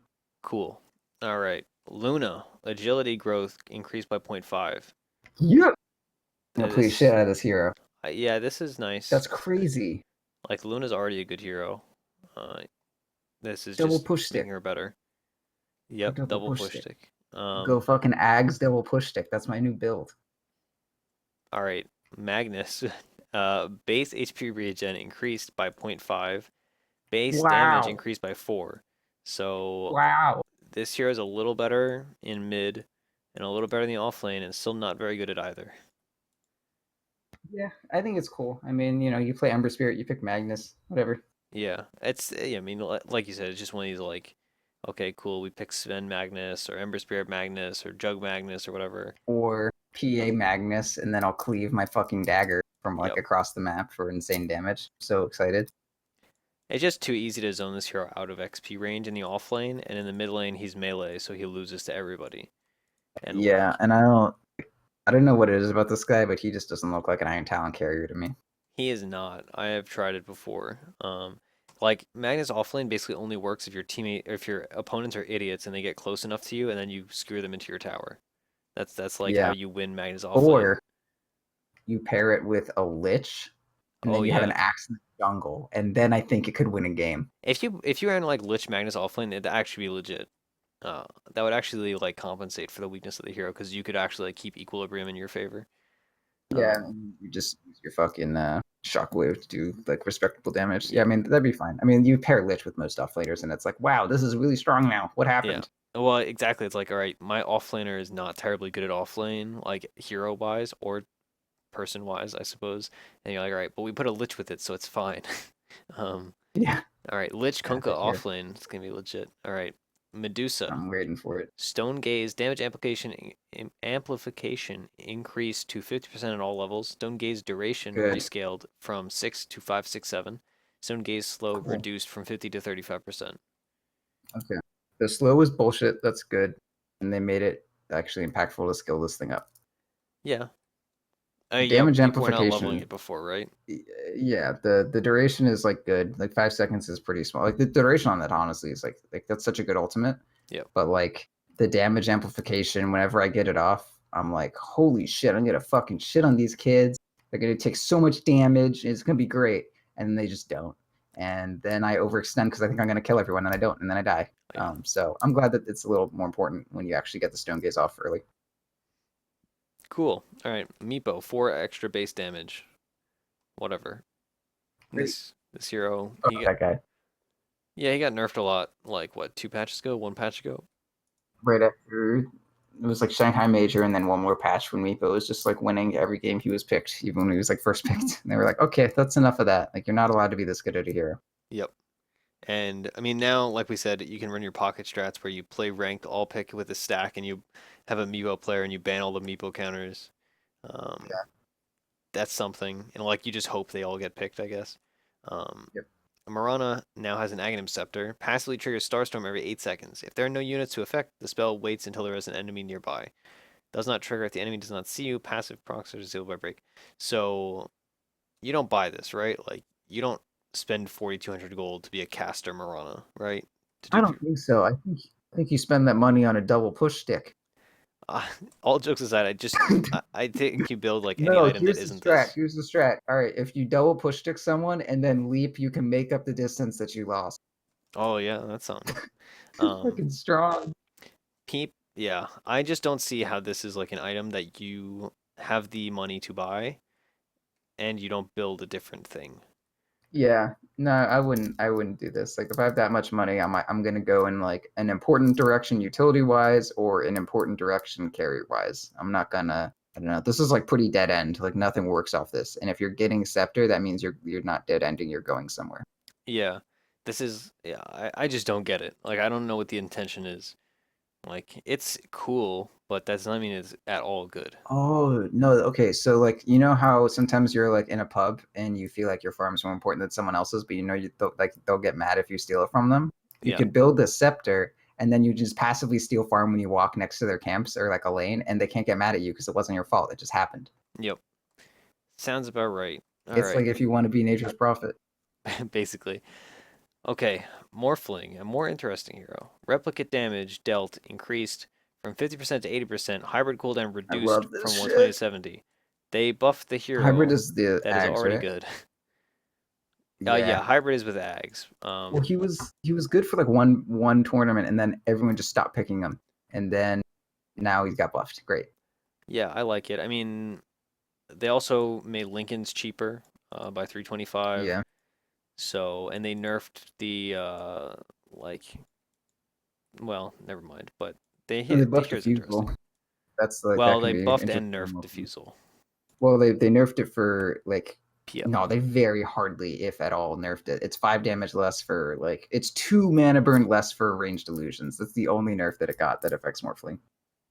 Um, well, I actually like Diffusal on Morphling, just stat Yeah. wise. I mean, even just like I don't know, you E Blade combo someone and doesn't quite finish them off, and it's like a really important kill. Use a charge, kill him. Yeah. Uh, that I, I I like think it has Morphling a its lot. merits. Like both of us love Yeah, me Morphling, too. so um, I actually didn't. I just all of a sudden I played like 3 games of him, and I'm like, oh, it turns out I'm good at this hero. I guess he's mine now. But he's I've played fun. like 12 games of him ever. He's fun. I It really like this. Like they're doing a lot of changes for like like if you make illusions of enemy heroes, which is really just 2 heroes honestly, but like they're stronger now. Like you make it, and that illusion's like I'm you but stronger, and then it like can actually kill them. But like now that Spectre's gone, there are less cool illusions to make, right? Like it used to be you just replicate Spectre and you win, Yep. but now I don't know. It's not as much to replicate. All right. Naga Siren. Mirror image illusion damage increased by 5% at all levels. Song of the Siren Scepter regeneration increased by 2%. Song of the Siren now affects units like golems. Um, I mean, I'm the Naga player, not you, I suppose. You don't play Naga, right? So, Yeah, I've played it once and I felt really bad for everyone else because I have a conscience. oh, bad boy, I love Naga. She's my girl. I know. Mirror image, like, this is nice. I don't know. Like, nobody builds, Yeah, Siren Ags, so, like, whatever. I guess, like, Song of the Siren Ags has been good for a while, but, like, I just, like, granted, I don't play Naga support, and maybe I should, but like, just when do you buy Siren Eggs? Like, I just don't know. Like, you have so many yeah. other things that are so much better to buy. There's a lot of items like that, a lot of Ags upgrades like that. But I don't know, maybe sometime. If you're against like, I don't know, big AoE team fighty stuff and you know you're not good, like can always kind of pacify them in the middle of it going off. I Yeah, don't know. or like if you know like the fights tend to go long and you can just reset and like, all right, everybody has 108% HP now. Yeah. I Like mean if it's Spectre was still good, I mean, like, you do some fight Spectre hunts in, you're like, okay, let's not let this damage happen. All right, we're set. Let's go. yep. That'd be cool. But outside of that, whatever. Okay. I mean, we'll see. I should like toy around with support Naga. I like have only played a couple games of it ever, but maybe that'll be a thing I'll do. All right. Who Nature's knows? Prophet. Treant bounty increased from 14 to 20 to 1824. Treant vision reduced to 500 flat. This is nice. I still think Yeah, treants do too much damage, but yeah. The having less damage vision is is a little better. high, but more gold. Yeah, 4 more gold is nice. Just I won't complain. whenever they buy a scepter, it'll just be that much sweeter. Yep. That's actually that's true. That's a good point. That's like 4 gold. It really accumulates in the mid to late game. Yeah. That's honestly big. Like if they're turning an entire creep wave into trees and then you kill it, it's great. Yeah, it's like what 20 gold per wave. I played a 90-minute Kunkka game, and I had like 900 CS, and probably like 500 of those were Nature's Prophet trees. God. So that's like what, I like played a couple thousand gold. yeah, that's crazy. I played a 90-minute Kunkka game is how most good stories start. I had so much fun that game. Like if I was playing any hero, any other hero, I probably would have killed myself or just abandoned. Yeah. But Yeah, there are like we had a a techies lot on of our heroes. team. Yeah. There are a lot of heroes that are like super fun late game, but aren't like totally late game heroes. And it's just like if you happen to get there, you can like exercise all these like interesting things you can do with the hero that you wouldn't like ordinarily be able to do. So that's Yeah. good. Conka's that hero. Yeah, it was fun. It sucked because I had to build a Battle Fury so that I didn't get sprouted and killed every fight, and so I couldn't Nice. like do builds with data with the divine rapiers. Ags. Oh Nah, wait, okay. definitely not eggs. Um, It's like, well, what other item do you not only get? Okay.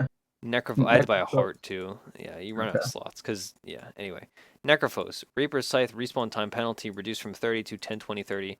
Thank Reaper's Scythe fucking God. damage factor increased from point 0.4, point 0.6, point 0.9 to 0.6, point 0.75, point 0.9. So basically, this spell is more like focused around actually being a spell that does damage instead of being a spell that makes the other person go take a break. Yeah, I like, not playing Dota. Like if the way you change the spells to make it so I don't get to play Dota, like fuck you. Yep. So I'm glad that they did this to kind of alleviate that. Because like when you die at level 2, your respawn time is like 10 seconds for a reason. It's not 40 seconds. It's 10 for fucking reason. Mm-hmm. And now this makes it so it's 20 instead of 10, which, that's okay. All right. Nyx Assassin, who arguably did not really need a buff. Fixed Spike Carapace, not preventing damage when a spell immune attacker damages you. Base HP regen increased by 1 full point. So now when I do my Stout Shield Double Mango Tango Nyx Assassin, I will have 5.5 HP regen per second. Nyx Assassin, I love this hero. Yeah. Both as a Dude, support I'm as an into all Nyx friendly. now too. I just started playing him like, when I don't want to support, but I have to pick a support. Oh Just yeah. like, fuck you. I'll pick Nyx and have fun. What a hero. So much fun. Oh yeah, Nyx is the bomb. The days of mid Nyx are not exactly here, but I used to play a ton of that. He was like first pick every game. Jesus Christ. Yep. I think I had a 100% win rate in 6.6 on Nyx Assassin. Anyway, Omni Knight, Degen Aura no longer pierces spell immunity. This is fine. Great. Oracle, this is the machine gun Oracle. Added Yeah. Aghanim Scepter to Oracle, which as an Oracle player, he does not have a lot of like item progression. Like you buy Greaves and like Force Staff. Yules. Yeah, Yules is good also. But Double push stick. anyway, Oracle reduces Purifying Flames cooldown from 2.2 seconds to 1.0 and lowers cast point to 0.1. That's crazy. That Yep. is so much. Like, not only is it so much potential damage, if you're like, people have been theorizing some uh, mid Oracle builds with like the because his BAT is so good. Um, Yeah. It's 1.4. It's Juggernaut tier. yeah, and like he has like great in scaling. He has a lot of potential. I don't think that's the optimal way to play Oracle, but I think it can work in some like pub scenarios if like you have a really good Oracle player. Uh, I feel like that would be like something you put on the back burner, and then like oh once you yeah, have insane amounts of gold, you get Wiz crit. yeah. Okay, yeah, that is Juggernaut speed. But I yeah, I tried to play him like that a couple times because I only play things like right clickers if I yeah can. And it was not. I would not recommend ever doing that. Yeah, it's gonna be better now, I think, with Whiz Crit. And the other Well, thing, yeah, if you get it there, like if the game goes absurdly late and the only way left for you to scale is Whiz Crit, I think you can go that and it's okay. yeah, well, I mean, because Carry Oracle already was buying Orchid, um, but regardless, like, I mean, I completely agree, it's not optimal at all. That being said, Yeah. if you have Ags with Ags Oracle, you can now like heal such an absurd amount. You can get 4 full heals off with Ags and max level W, whatever that spell's called. Um, like everybody on your team is just full health all the time. Like Yeah. this tier is so legit. If you can get to a point in the game where you are able to buy an Aghanim Does Scepter. does the heal stack? Like, can you chain nuke Yeah. someone and they're only dealing with one of the heal? Okay, so if you chain nuke someone, they'll have the heals like stacking up, so it's not Yeah, that they'll be viable to healing chain like nuke them 80 without points purging. per second for Okay, like 10 seconds. nice. It's sick. It's so cool. And that's like even not counting the ult. Oh, how long does the heal last? I want to say it's like 8 seconds or Oh my god, I'm getting so excited right now. I'm All telling you, right, dude. okay, let's see. And he can purge more things Heal off. duration 9. Holy shit. Okay, so here's the plan. You magic immune. You're getting ready to go. So you magic immune your fucking carry, like you're rubbing his shoulders and shit, and he's like, "Hold me back, man, hold me back," and you're holding back, and you just like keep pumping heals into him, and then like the fucking thing wears off, the magic immunity wears off, and then you stop, and he just like goes, and he's just fucking like regenerating shit like 24/7, and it's still going. Oh, that's so cool. I want to Yeah, do that. it's gonna Oh be my wild. god. And now Yo, you rev can up your purge carry. even more things Let him with go. your Q. Oh my god, that's great. He's fucking rip. Let her rip. Sick. He's a Beyblade. Just get that guy out there. Let it be known that Grouty stole my idea. I immediately tweeted Machine Gun Oracle, and then Grouty was like, "Yo, look at this sick Photoshop I made, guys!" And it's like Scarface with a machine gun, and Oracle is on Scarface's head, and the Aghanims is in the machine gun. And I was like, "Dude, why you Wow. gotta do me like Is this?" Grouty a thief? And Is he's he an a Arc Warden felon? player. Oh Just my kidding. god. I love you, This is Grouty. not good. Okay, out OD. His buff got reverted, so now Arcane. This is like the only time it's ever happened in the history of Dota. Thank God. Arcane Orb Int Steel reduced from 2345 to 1234. Arcane Orb mana cost increased from 100 to 100, 120, 140, 160. Astral Imprisonment cast range reduced from 450, 500, etc., to 225, scaling up to 600. So basically, Astral Imprisonment Yeah. you actually have to level now, past like level 2 for it to be like Yeah. practically useful. Um, it still means you can blink whenever you want, which is the stupidest thing in the world. Um, Yep. that being said, I I like feel like these changes. yeah, the changes are all good. Like really Ice Frog undoing a buff that he did is like unprecedented. Like he always does a some buff and then when he nerfs a hero he doesn't like go back on it except for now. This is like the first time I've ever seen that, which Yeah, is kind of interesting. But I don't know, man. I feel like these changes to OD are so ambiguous and it's kind of like Sniper where everyone is so tired of this hero that like whether or not this was enough to nerf him out, people are just gonna kind of pretend it is and then shelf him. yep, I agree. I actually think this hero is perfectly viable. Um, I think Whiz Crit could be legit on him, even though it doesn't apply to like the pure damage from your orb. Yeah, The stats on it are just so good. We'll yeah. see. We'll see. And Orchid used to be like a staple OD item. Yeah, But I don't know. I mean, you're still so much better off with just a more attack speed and more attack speed. yeah, and double force. Actually, Double like push. not even as a joke, it's good on him. Um, Yeah. Wing PA. dagger, great, but man, double push also. Yeah. All right. PA This is my stifling shit. dagger. Also, the drums nerf is kind of significant for OD, although he's in, so And it Veil, matters those that were the two much. items that he got there. Yeah. And Aki. Like those are these three items that you had to choose between or get all of. Yep. All right. PA stifling dagger now does a real physical attack for 60 plus 25, 40, 55, 70% of your attack damage. All attack effects work and behave as though your hero performed them. PA turn rate increased from zero point 0.4 to zero point 0.6. So, what do you think? I'm gonna first pick her every game I'm in. I'm not sure if it'll be good. So I was calculating out how much damage her dagger would do, and it's like I mean it's always going to do more to heroes than it did before. I mean it'll just be an auto attack. Knowing that is pretty obvious. But like it used to do like 180 damage to creeps, and your dagger will still your it will always do more damage than it would if it was still pure damage to creeps, and after you hit or until you hit 200 damage or something like that. Fuck, I don't exactly remember what it was. Shit, I don't know. Basically, it's better across the board, even against creeps. Nice. But yeah, I feel like there's so much shit flying around right now. It's so hard to be a PA in the middle of a fight, and like going these really greedy like Battle Fury and Deso builds is so attractive. But like you're just gonna get blown up. But like now you can go super greedy, all out attack damage and no attack speed, and just throw daggers at people and get full efficiency. It's great. Nice. All right. Phoenix. Supernova Scepter now also increases the number of attacks needed to destroy the supernova to 7, 10, 13. Aghanim Scepter Phoenix sounds ridiculously hard to kill. 13 attacks Yeah. on a And supernova? what's the how long do you have to do that? Like 5 seconds? It's not enough time to do 13 attacks, I'll Yeah, tell you that much. you need multiple fast attacking one position heroes to deal with that. Yeah, it's basically just like, all right, we have to leave. Yeah. Like, there's All no right, way we're you done. deal with that. And you bring someone inside of it so it heals them and shit too. Jesus Christ. Yep. Let's see. Duration. You have 6 seconds, so it's slightly better. But yeah, that's super tough. Yeah, that's crazy. Yeah. Puck, this is the meme buff. Increased illusory orbit speed by 1. Oh, Haha. I didn't even notice that. Okay, great. Yeah, somebody Whatever. made fake patch notes, and this was one of them. That's, That's good. All right, yep. that's All right. actually kind of funny. I'm okay with this. Pugna. Nether Ward now treats illusion as creep for a hit count calculation.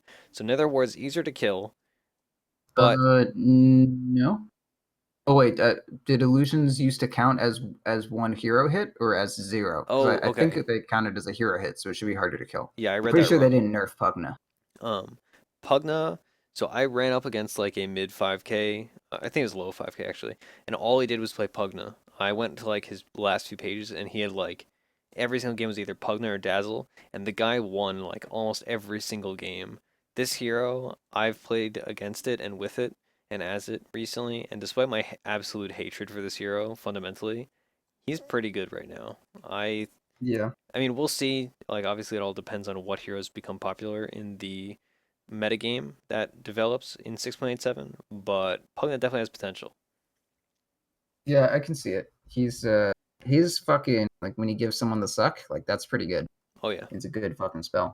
And he's like, he benefits a lot from a lot of items that are Yeah. easy to buy. All right. Funneling health into my bear. People have done that sometimes and it's like it's very fucking unkillable. It's great. Oh, yeah. Good hero. All right.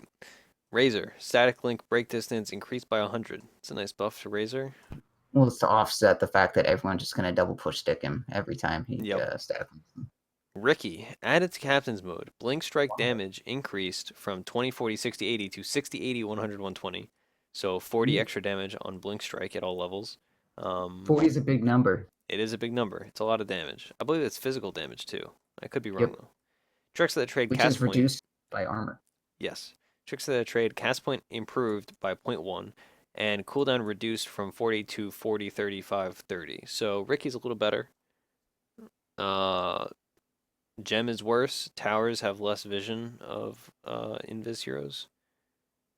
So And Ricky, diffusal is slightly better on non-illusion heroes. very true.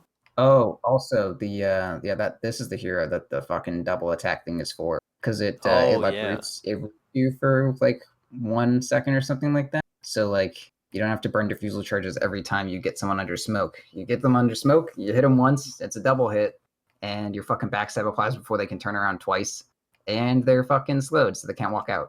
Good stuff. that's very true. That makes a lot of sense. Yep. All right. I Ricky is one of those heroes. Like there's a bunch of heroes in Dota that are like cute pub wise, but they should never be like the best heroes in the game. And I really don't want Ricky. Like Ricky is one of those heroes. Like Bloodseeker, Ricky, Sniper, Pudge, Drow. Those heroes should never be first pickable. Yeah. And I'm afraid of this guy. Yeah. Ricky's interesting. I don't think he's there. I just think he might get there if this keeps happening. Yeah.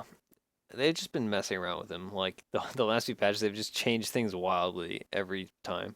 Now it seems like It's they've got mess. him where they want him, and they're just like making minor tweaks. Um, Yeah, maybe.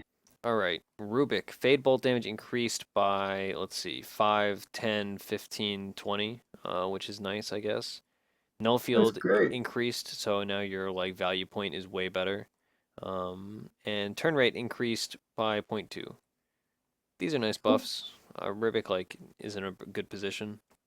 No field is a good 1 point skill now, man. That's Yeah. like valuable too. That's really strong, honestly. Like that's really fucking good, especially with the magic damage increases and shit. Like I think that's like a huge buff. And I Yeah, don't know, just like increasing one nuke to like I feel like 300 is like the gold standard for 4 points in a nuke. So it just feels better.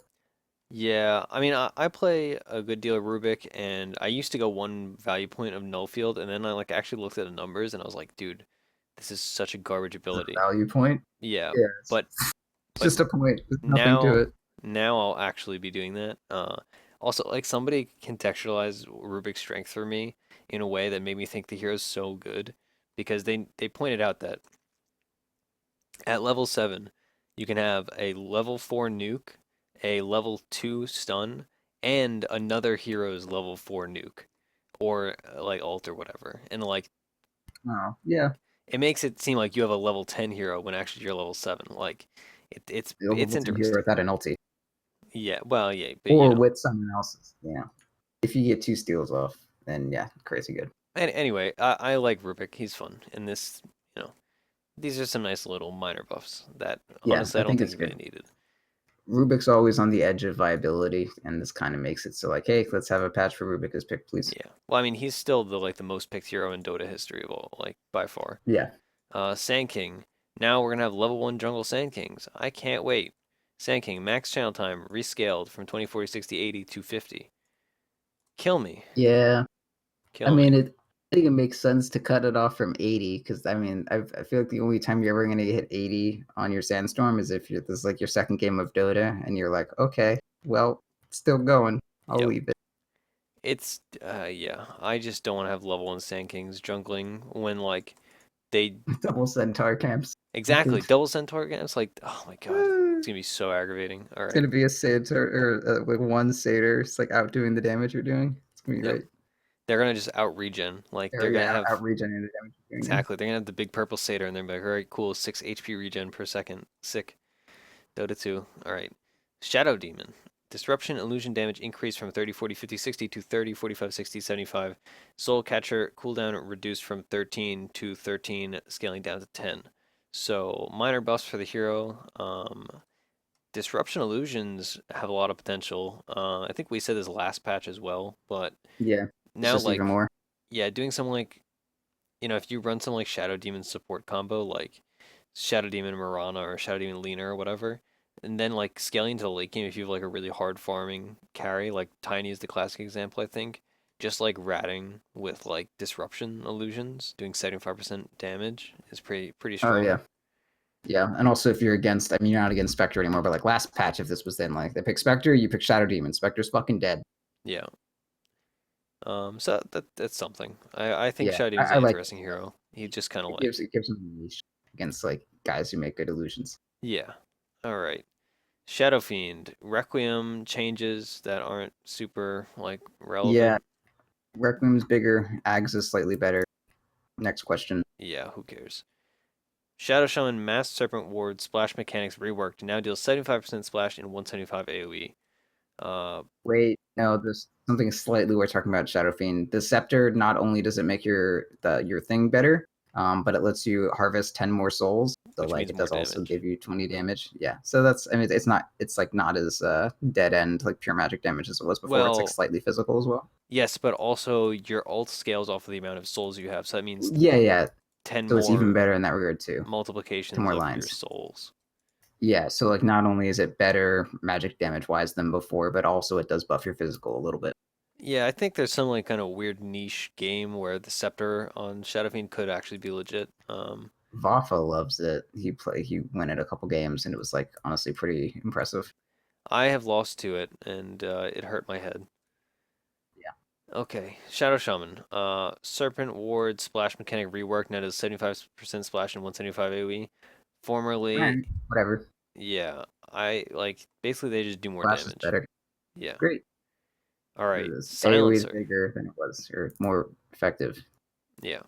Silencer. Last word no longer slows. Arcane Curse base duration reduced by 1. Arcane Curse now slows movement to compensate for the last word change. Arcane Curse cooldown increased from 18, 16, 14, 12 to 20, so it's 2 more at each level. Glaives does more at low levels and less at high levels. I mean, more at level 1, actually. So basically, Silencer, minor nerfs. Now you have to actually get Arcane Curse. Um, and I guess they're doing this just to compensate for all of the buffs to intelligence cores. That's my prerogative. Yeah, I mean, it's like enough stuff that Glaives of Wisdom is stronger now and has more int items. Is I don't know. They don't want him to spiral out of control. Yeah, also he's going to be doing like he just naturally has so much int that he's going to be getting that extra 1% amp and like that'll actually add up pretty significantly on this hero compared to some other heroes. Yeah, So, maybe. Yeah, I mean, there's something to think about. slight nerf, I think, honestly. He's better as a support though, with like the one value point in Glaives. Yeah, I just like I hate having to get Arcane Curse now because like in a lot of games it just sucks. Yeah, But it's a kind of shitty skill, honestly. whatever. I mean the vision you get from Last Word is like the best part, honestly. So that's all right. Skywrath Mage, Mystic Flare Scepter duration increased from 2.4 to 12 seconds. Mystic Flare Scepter cooldown increased from 2010 0 to 2010 5. So basically now it's like a AoE control ability. So like they just It's like can't go in macro certain pyre. places. Yeah, Yeah, yeah. it's weird. You don't Whirlpool is a buy macro this. pyre. You don't buy Scepter on Skywrath anyway. I don't think that's gonna change, honestly. Yeah, I just think it's cool. It's cool. I agree. All right. Sniper. Shrapnel damage increased from 12, 24, 36, 48 to 50, 30, 45, 60. So shrapnel does more damage. Whatever. Sure. Um, Spectre. Spectral Dagger no longer goes through spell, or the slow no longer goes through spell immunity. Haunt cooldown Fucking god. increased from 120 to 140, scaling down to 120. Haunt I illusions knew are it. no longer unsunnable. Agility growth reduced by zero point 0.4. Opinions. Agility growth. That's huge. Yep. Haunt cooldown. I think everyone called that Haunt was just gonna get a longer cooldown. Spectral Dagger no longer through spell immunity. Thank fucking god. That was Yep. the dumbest shit. Drum's nerf hitting her pretty hard. Yeah. The diffusal buff is going to help her out. Um, Anything Yeah. else? Do you Yeah. think this hero was nerfed enough? I think this hero is still really good.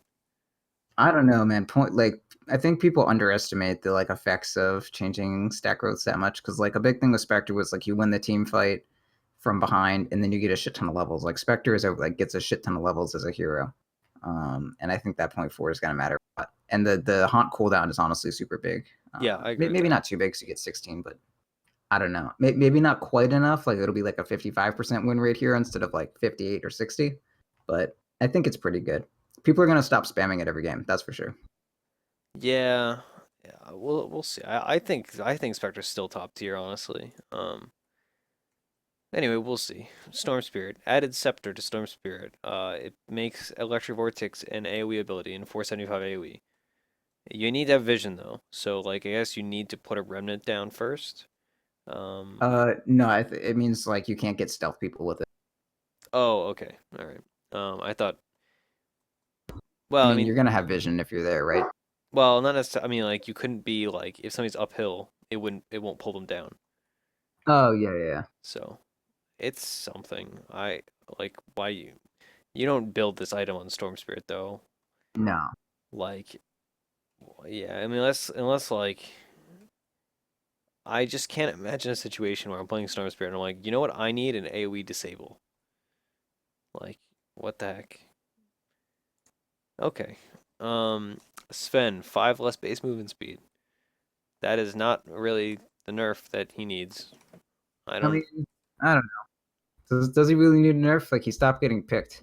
He's like, I He don't know. just Five move speed is a big deal. 5 move speed hurts. Okay, I'll give you that. But like the fact that he can still give like 6,000 armor to like everybody on the entire screen is a bit He could much. always do that though. Like it got slightly better, but like I mean that was always true. Yeah, it's just I don't know. Uh, Like if Death Profit isn't as big a deal, that's not quite as big a deal. If Magic Damage is a little bit bigger deal, like I think I don't know. I Like don't think Sven was Sven's good, that's ridiculous for or sure. anything. I just think he's Yeah, like a little stronger than some comparable carries. yeah. I mean, like some hero has to get picked, right? And it's just like Sven was the hero that was getting picked for a while. Yeah. Um. Okay. Terrorblade base armor increased by 3. Do you think this is the buff Terrorblade needed? I say no because the hero already had. I think right now he has like 11 armor at level 1 or 10 armor. Like why? Iron Talon jungle it. People, Grady was trying that, and he was complaining basically that the block from like Stout Shield did not, or PMS did not apply enough to illusions for it to be efficient. But I also think that Roland for sure will be jungling Terrorblade. I'll put it that way. Yeah, I don't know. I don't think you would get PMS. I I mean, mean, yeah. I don't think that has any bearing on whether or not you can Iron Talon jungle him. Um, But anyway, that's I mean, I wouldn't advise doing that, but it might happen. I don't know. Terrorblade's weird. He was like viable for a tournament and then just not. yeah, I actually kind of like Terrorblade. I just have no will to play him. Like, Yeah, I agree. he's just such a weird, like, he doesn't fit in, like, any position, like, or I shouldn't say position, but, like, he doesn't fit into any of the archetypes of, like, position 1 carries. Like, he's not a fighting carry, per se. He's not a split push carry. He just is, like, there. And, like, He's just one big tower that has lots of little towers around him, and he kills everything. yeah. Yeah. We'll see. I should play around with Terrorblade a little more. Um, I've like barely touched the new Terrorblade. All Yeah, right. I honestly don't think I've played him once. Timbersaw. Whirling Death debuff duration increased by 3 seconds. Reactive armor regen and armor per stack increased by zero point 0.2 per level, scaling up to 1.6. So nice little couple buffs. Um, Yeah, I mean it's solid. yeah, it's kind of whatever. The hero's still just like a niche pick, right? Yeah, Um, if you're against a bunch of strength heroes, it's still good, and you're yeah, not a really strong off lane or really strong safe lane. You're not against a strong safe lane. yep. And another 3 seconds on the Whirling Death debuff is going to be pretty significant.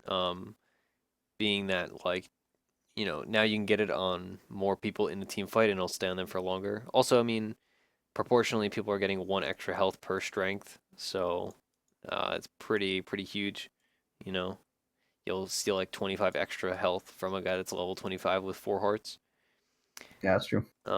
Tinker, rearm mana cost reduced from 125, 225, 325 to 100, 200, 300. Rearm can no longer refresh Pipe of Insight. Thank you, Valve. Base Obvious int reasons. increased by 3. So 3 extra base damage at level 1, and rearm is a little cheaper. I like these changes. Tinker kind of fell out of favor after the huge nerfs he got a couple patches ago, but I still play him every once in a while. I've had success with him, and I think this will help him get back in the limelight. Yeah, I just wish March wasn't the most obnoxious thing to play against. I agree. I actually kind of like. I have a love-hate relationship with that skill because I love playing Tinker, but that skill is just so like brainless. It feels like, and Yeah. like it's just so annoying. Like it's It's just like disheartening when like you're trying to trade towers and then a bunch of fucking robots walk out from the trees and you're like, well, can't do that. yeah, yeah. And then yeah, there are problems. There are problems with March, and it's like, all right, we can't even like attack the tower because like our creeps are already dead, so there is high ground or backdoor protection. Anyway, Yeah. But train, now you can chain pipe, so it's fine. yeah, train protector. Nature's Guide's tree search radius reduced from 375 to 350. Nature's Guide's tree search grace radius reduced from 1 to 0.75 seconds. Nature's Guide's movement speed increased to 14, 16, 18, 20% from 10%. Leech Seed cooldown reduced to 7 at max level. So also keep in mind this hero with the extra 50 base mana, that's gonna help him because he'll actually be able to cast 2 Leech Seeds at level 1 rune Oh fight. yeah. Um, It's already super cheap. Like they already nerfed the fucking or buffed the mana cost significantly. yeah. So, and that was one of the big changes PPD was always talking about was like, if I can cast 2 Leech Seeds at level 1, like the game becomes like I can actually pick Tree and Protector again. Um, so this is nice. I'm a fan of this hero. I hope these are enough. Yeah, yeah, People myself included, criminally underuse Nature's Guise. Um, the ability is actually so strong, and like if you're coordinated with like a 3 stack or a 5 stack, you can get a lot done with it. yeah. It's just so hard to fit it into your opening build where you're like, man, I want to max Leech Seed and I want to max armor.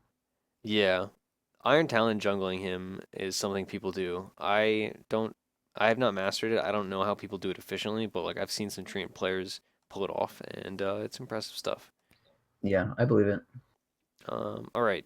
Troll Warlord. Range whirling axes cooldown reduced from 20 down to 14 to 19 down to 10. A nice little buff. It'll help him from getting kited. Fervor max stacks increased by 1. So he's a little better at Roche, although Roche got buffed, so that kind of negates that buff. Yeah. He was I, already like the best man fighter. Now he's just like slightly more the best man fighter. yeah, I like Troll a lot, but he definitely was like super nerfed, so I'm excited to see them kind of putting the hero in a different vein. Um, Having more range rolling axes is going to help a lot with like his problem of just getting kited. Also finishing people off that are running away. That's something. Um, Yeah. it's interesting. So I guess like you could come into a fight, like if you're getting someone, you can start with range rolling axes, come in, and then finish them with range rolling axes later. Um, Yeah, that's fair. that's 7 seconds is pretty short. yeah. All right. Tusk Walrus Kick cooldown reduced by 4, damage increased by 150. This is Whatever. interesting. Like people, I don't think are gonna be buying Ags anyway because it's so disorienting to your teammates. But it's something. Yeah. I don't know. Walrus kick. What a skill. Yeah, the hero just has so many other like better items. Like Silver Edge now is so good. Like just buy a Oh Silver yeah, Edge. for sure. Undying Tombstone now treats illusions as creeps for hit count calculation. So you can't just kill it with illusions. I take it. Yeah, I'm guessing that was the case. All right. Vengeful Spirit. Matching Missile Stun rescaled down to 1.2, 1.4, 1.6, 1.8. It's like just a numbers change. It's only effective at like level what 1 and 2, and then it becomes negligible. Yeah. So Uh, here's what happened. They were like, man, look at all these changes. You know what's gonna happen? Minus armor meta. Man, we gotta nerf Venge so she has to like skill up her stun instead of maxing wave for this minus armor meta that's gonna happen. So this yep. is that's their way to fix it. Yep. Viper now can use UAMs because Poison Attack is no longer an attack modifier. So you can run Desolator Viper and all kinds of Viper builds. Scotty Scotty Viper, Viper. Scrunk is a as happy if you man. weren't slow enough already. Yeah. This Orb of Venom Viper. You're a piece of shit idiot. I just don't even know what to do with this hero. Like he's just so cancerous. The I Visage? no Viper. All right, Visage Okay. though. Visage Gravekeeper's Cloak recharge time reduced from 4 to 3 seconds. Gravekeeper's Cloak minimum damage threshold increased from 2 to 15. Stoneform stun delay reduced down by 0.15. These are like minor buffs to Visage, I take it. They're pretty significant. Like the Gravekeeper's Cloak thing, like that made him a really tanky hero. And then they were like, man, this hero is so tanky, so they just nerfed the shit out of it. So basically, it didn't exist. And now it's kind of back because like you could get an Orb of Venom or like an Urn, and it would just go away immediately. But now it like actually can survive through like more things than like TA refraction. Nice. Yeah, I wish I was a Visage player, but I am not. I will put it that way. And I don't Yeah, he's think good. we'll see. I like Maybe these not good, but changes. I like him. Um, Warlock, Shadow Word, cast range increased from 500 to 525, 600, 675, 750. Fatal Bonds cooldown reduced from Cool. 25 to 24, 22, 2018. Flaming Fist on the ult Golem. Damage changed from 40% chance down up to 100% chance. So it's consistent damage as opposed to random lots of damage. Yeah. So it's a little better at like level one ulti, and then it gets like kind of significantly worse, like 30 damage average worse. Yeah. Well, less than that, but yeah. Fatal Bonds, being able to use that like 20% more often is pretty nice, and having Shadow Word being castable at a 750 range is pretty wild actually. That's pretty significant. Yeah, that's huge. Cause like The right, thing about you go. you go on. Well, I mean, because right now you have to be like right in the middle of a fight if you're trying to Shadow Word like an opponent. Um, Yeah, and like if you're doing that, you're dead. So yeah. You don't. I mean, the only time you want to be that close to anything is when you're dropping your golem. pretty much, yeah. All right. Weaver, time lapse now disjoints projectiles. Time lapse scepter cooldown reduced by 4 seconds. Weaver now loses unit collision immediately when casting Shikuchi rather than after fading. Um, I, Cool. yeah, I don't know what to do with these changes. Like time lapse, Weaver, quality of life, a little bit better. Great. yeah, basically. Winter Wyvern added scepter, so now Arctic Burn is toggleable and drains mana per second. Um, and it does not have a limit on number of attacks per target. So like you can just repeatedly attack the single core, um, or like people and kill them. It's weird. I don't. And just keep it like stacked up, or not Yeah. not stacked, but just keep it rolling. Yeah, and you can stack it up apparently because it doesn't have limit on number of attacks per target. Or I it thought doesn't stack up. Sorry. Yeah, you're right. But you can it keep it just yeah, it running. just keeps going. So That's cool. it's interesting. I guess like if they have a core that doesn't build BKB, but you want to kite, you can just keep them to be super slow and have constant percentage base damage. Like if they have like a strength Yeah, core, like a Sven that didn't go BKB or something. yeah. Or Chaos Knight with 6 hearts that have 45 strength on them. Exactly. I Winter's think that's. Curse. Sorry, I was what? just gonna say. I think it's clever because like I mean, Arctic Burn is her scaling damage ability, right? I mean, her ulti too, but like one's a flat nuke, the other one is like scaled based off their HP. So like that thing is gonna be more attractive in late game, which is when you're gonna have money for ags. So like I think it's cool. Yeah, I think it's interesting. And now her ult, now Winter's Curse cooldown reduced to a flat 90 at all levels, which is Yeah. nice. People still aren't like playing around this ability quite as much. So I think Winter Wyvern's still pretty good. So maybe I'll pick this here a little more. And I think she's fine, honestly. But people just need to learn how Yeah. to play around the ult. All right, Wraith King. Mortal Strike now does a critical hit for double the value when attacking non-heroes. So Jungle Wraith King. Yep. Every game. Yep, perfect.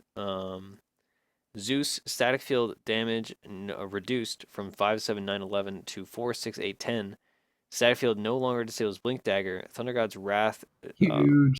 damage is reduced just by like 50 points overall at level 3.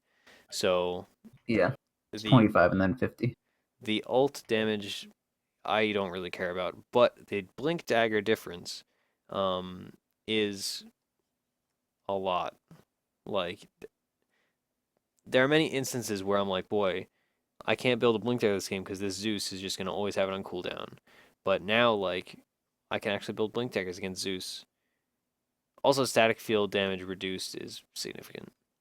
Although Yeah. we have to like think like kind of the I don't know about Zeus's in scaling, but Zeus on one level will benefit a lot from the like percentage based damage, um, percentage based damage increase in scaling. But on the other hand, he doesn't build int items; he builds like stat items. So we'll Well, it's see. Octarine, right? Yeah, he gets Octarine for sure. Like fourth item, third item. Yeah. Sometimes Yules. Yeah, it depends on the game. Double push stick. For sure. And I think that's the perfect note to end this patch notes review on. I don't know how long we ended up doing it. I imagine it's like 3 hours. But if you stayed through the whole thing, thanks for watching. If you watched just parts of it, still thanks for watching. I'm looking forward to actually playing this patch, being that we only talked about it for like a few hours. Yep. Perfect. All right. All right, let's play some fucking games. We'll play. Yeah, it's like 1 a.m., so I'm gonna go to sleep. But Okay. Well, I'll maybe play I'll. PA nonstop and let you know how it goes. Yep. All right. Anyway, thanks for watching. Thanks for hanging out. Listen to the podcast. We're at Ursinity and at Proud Dota, etc., etc. Thanks for watching. Bye bye.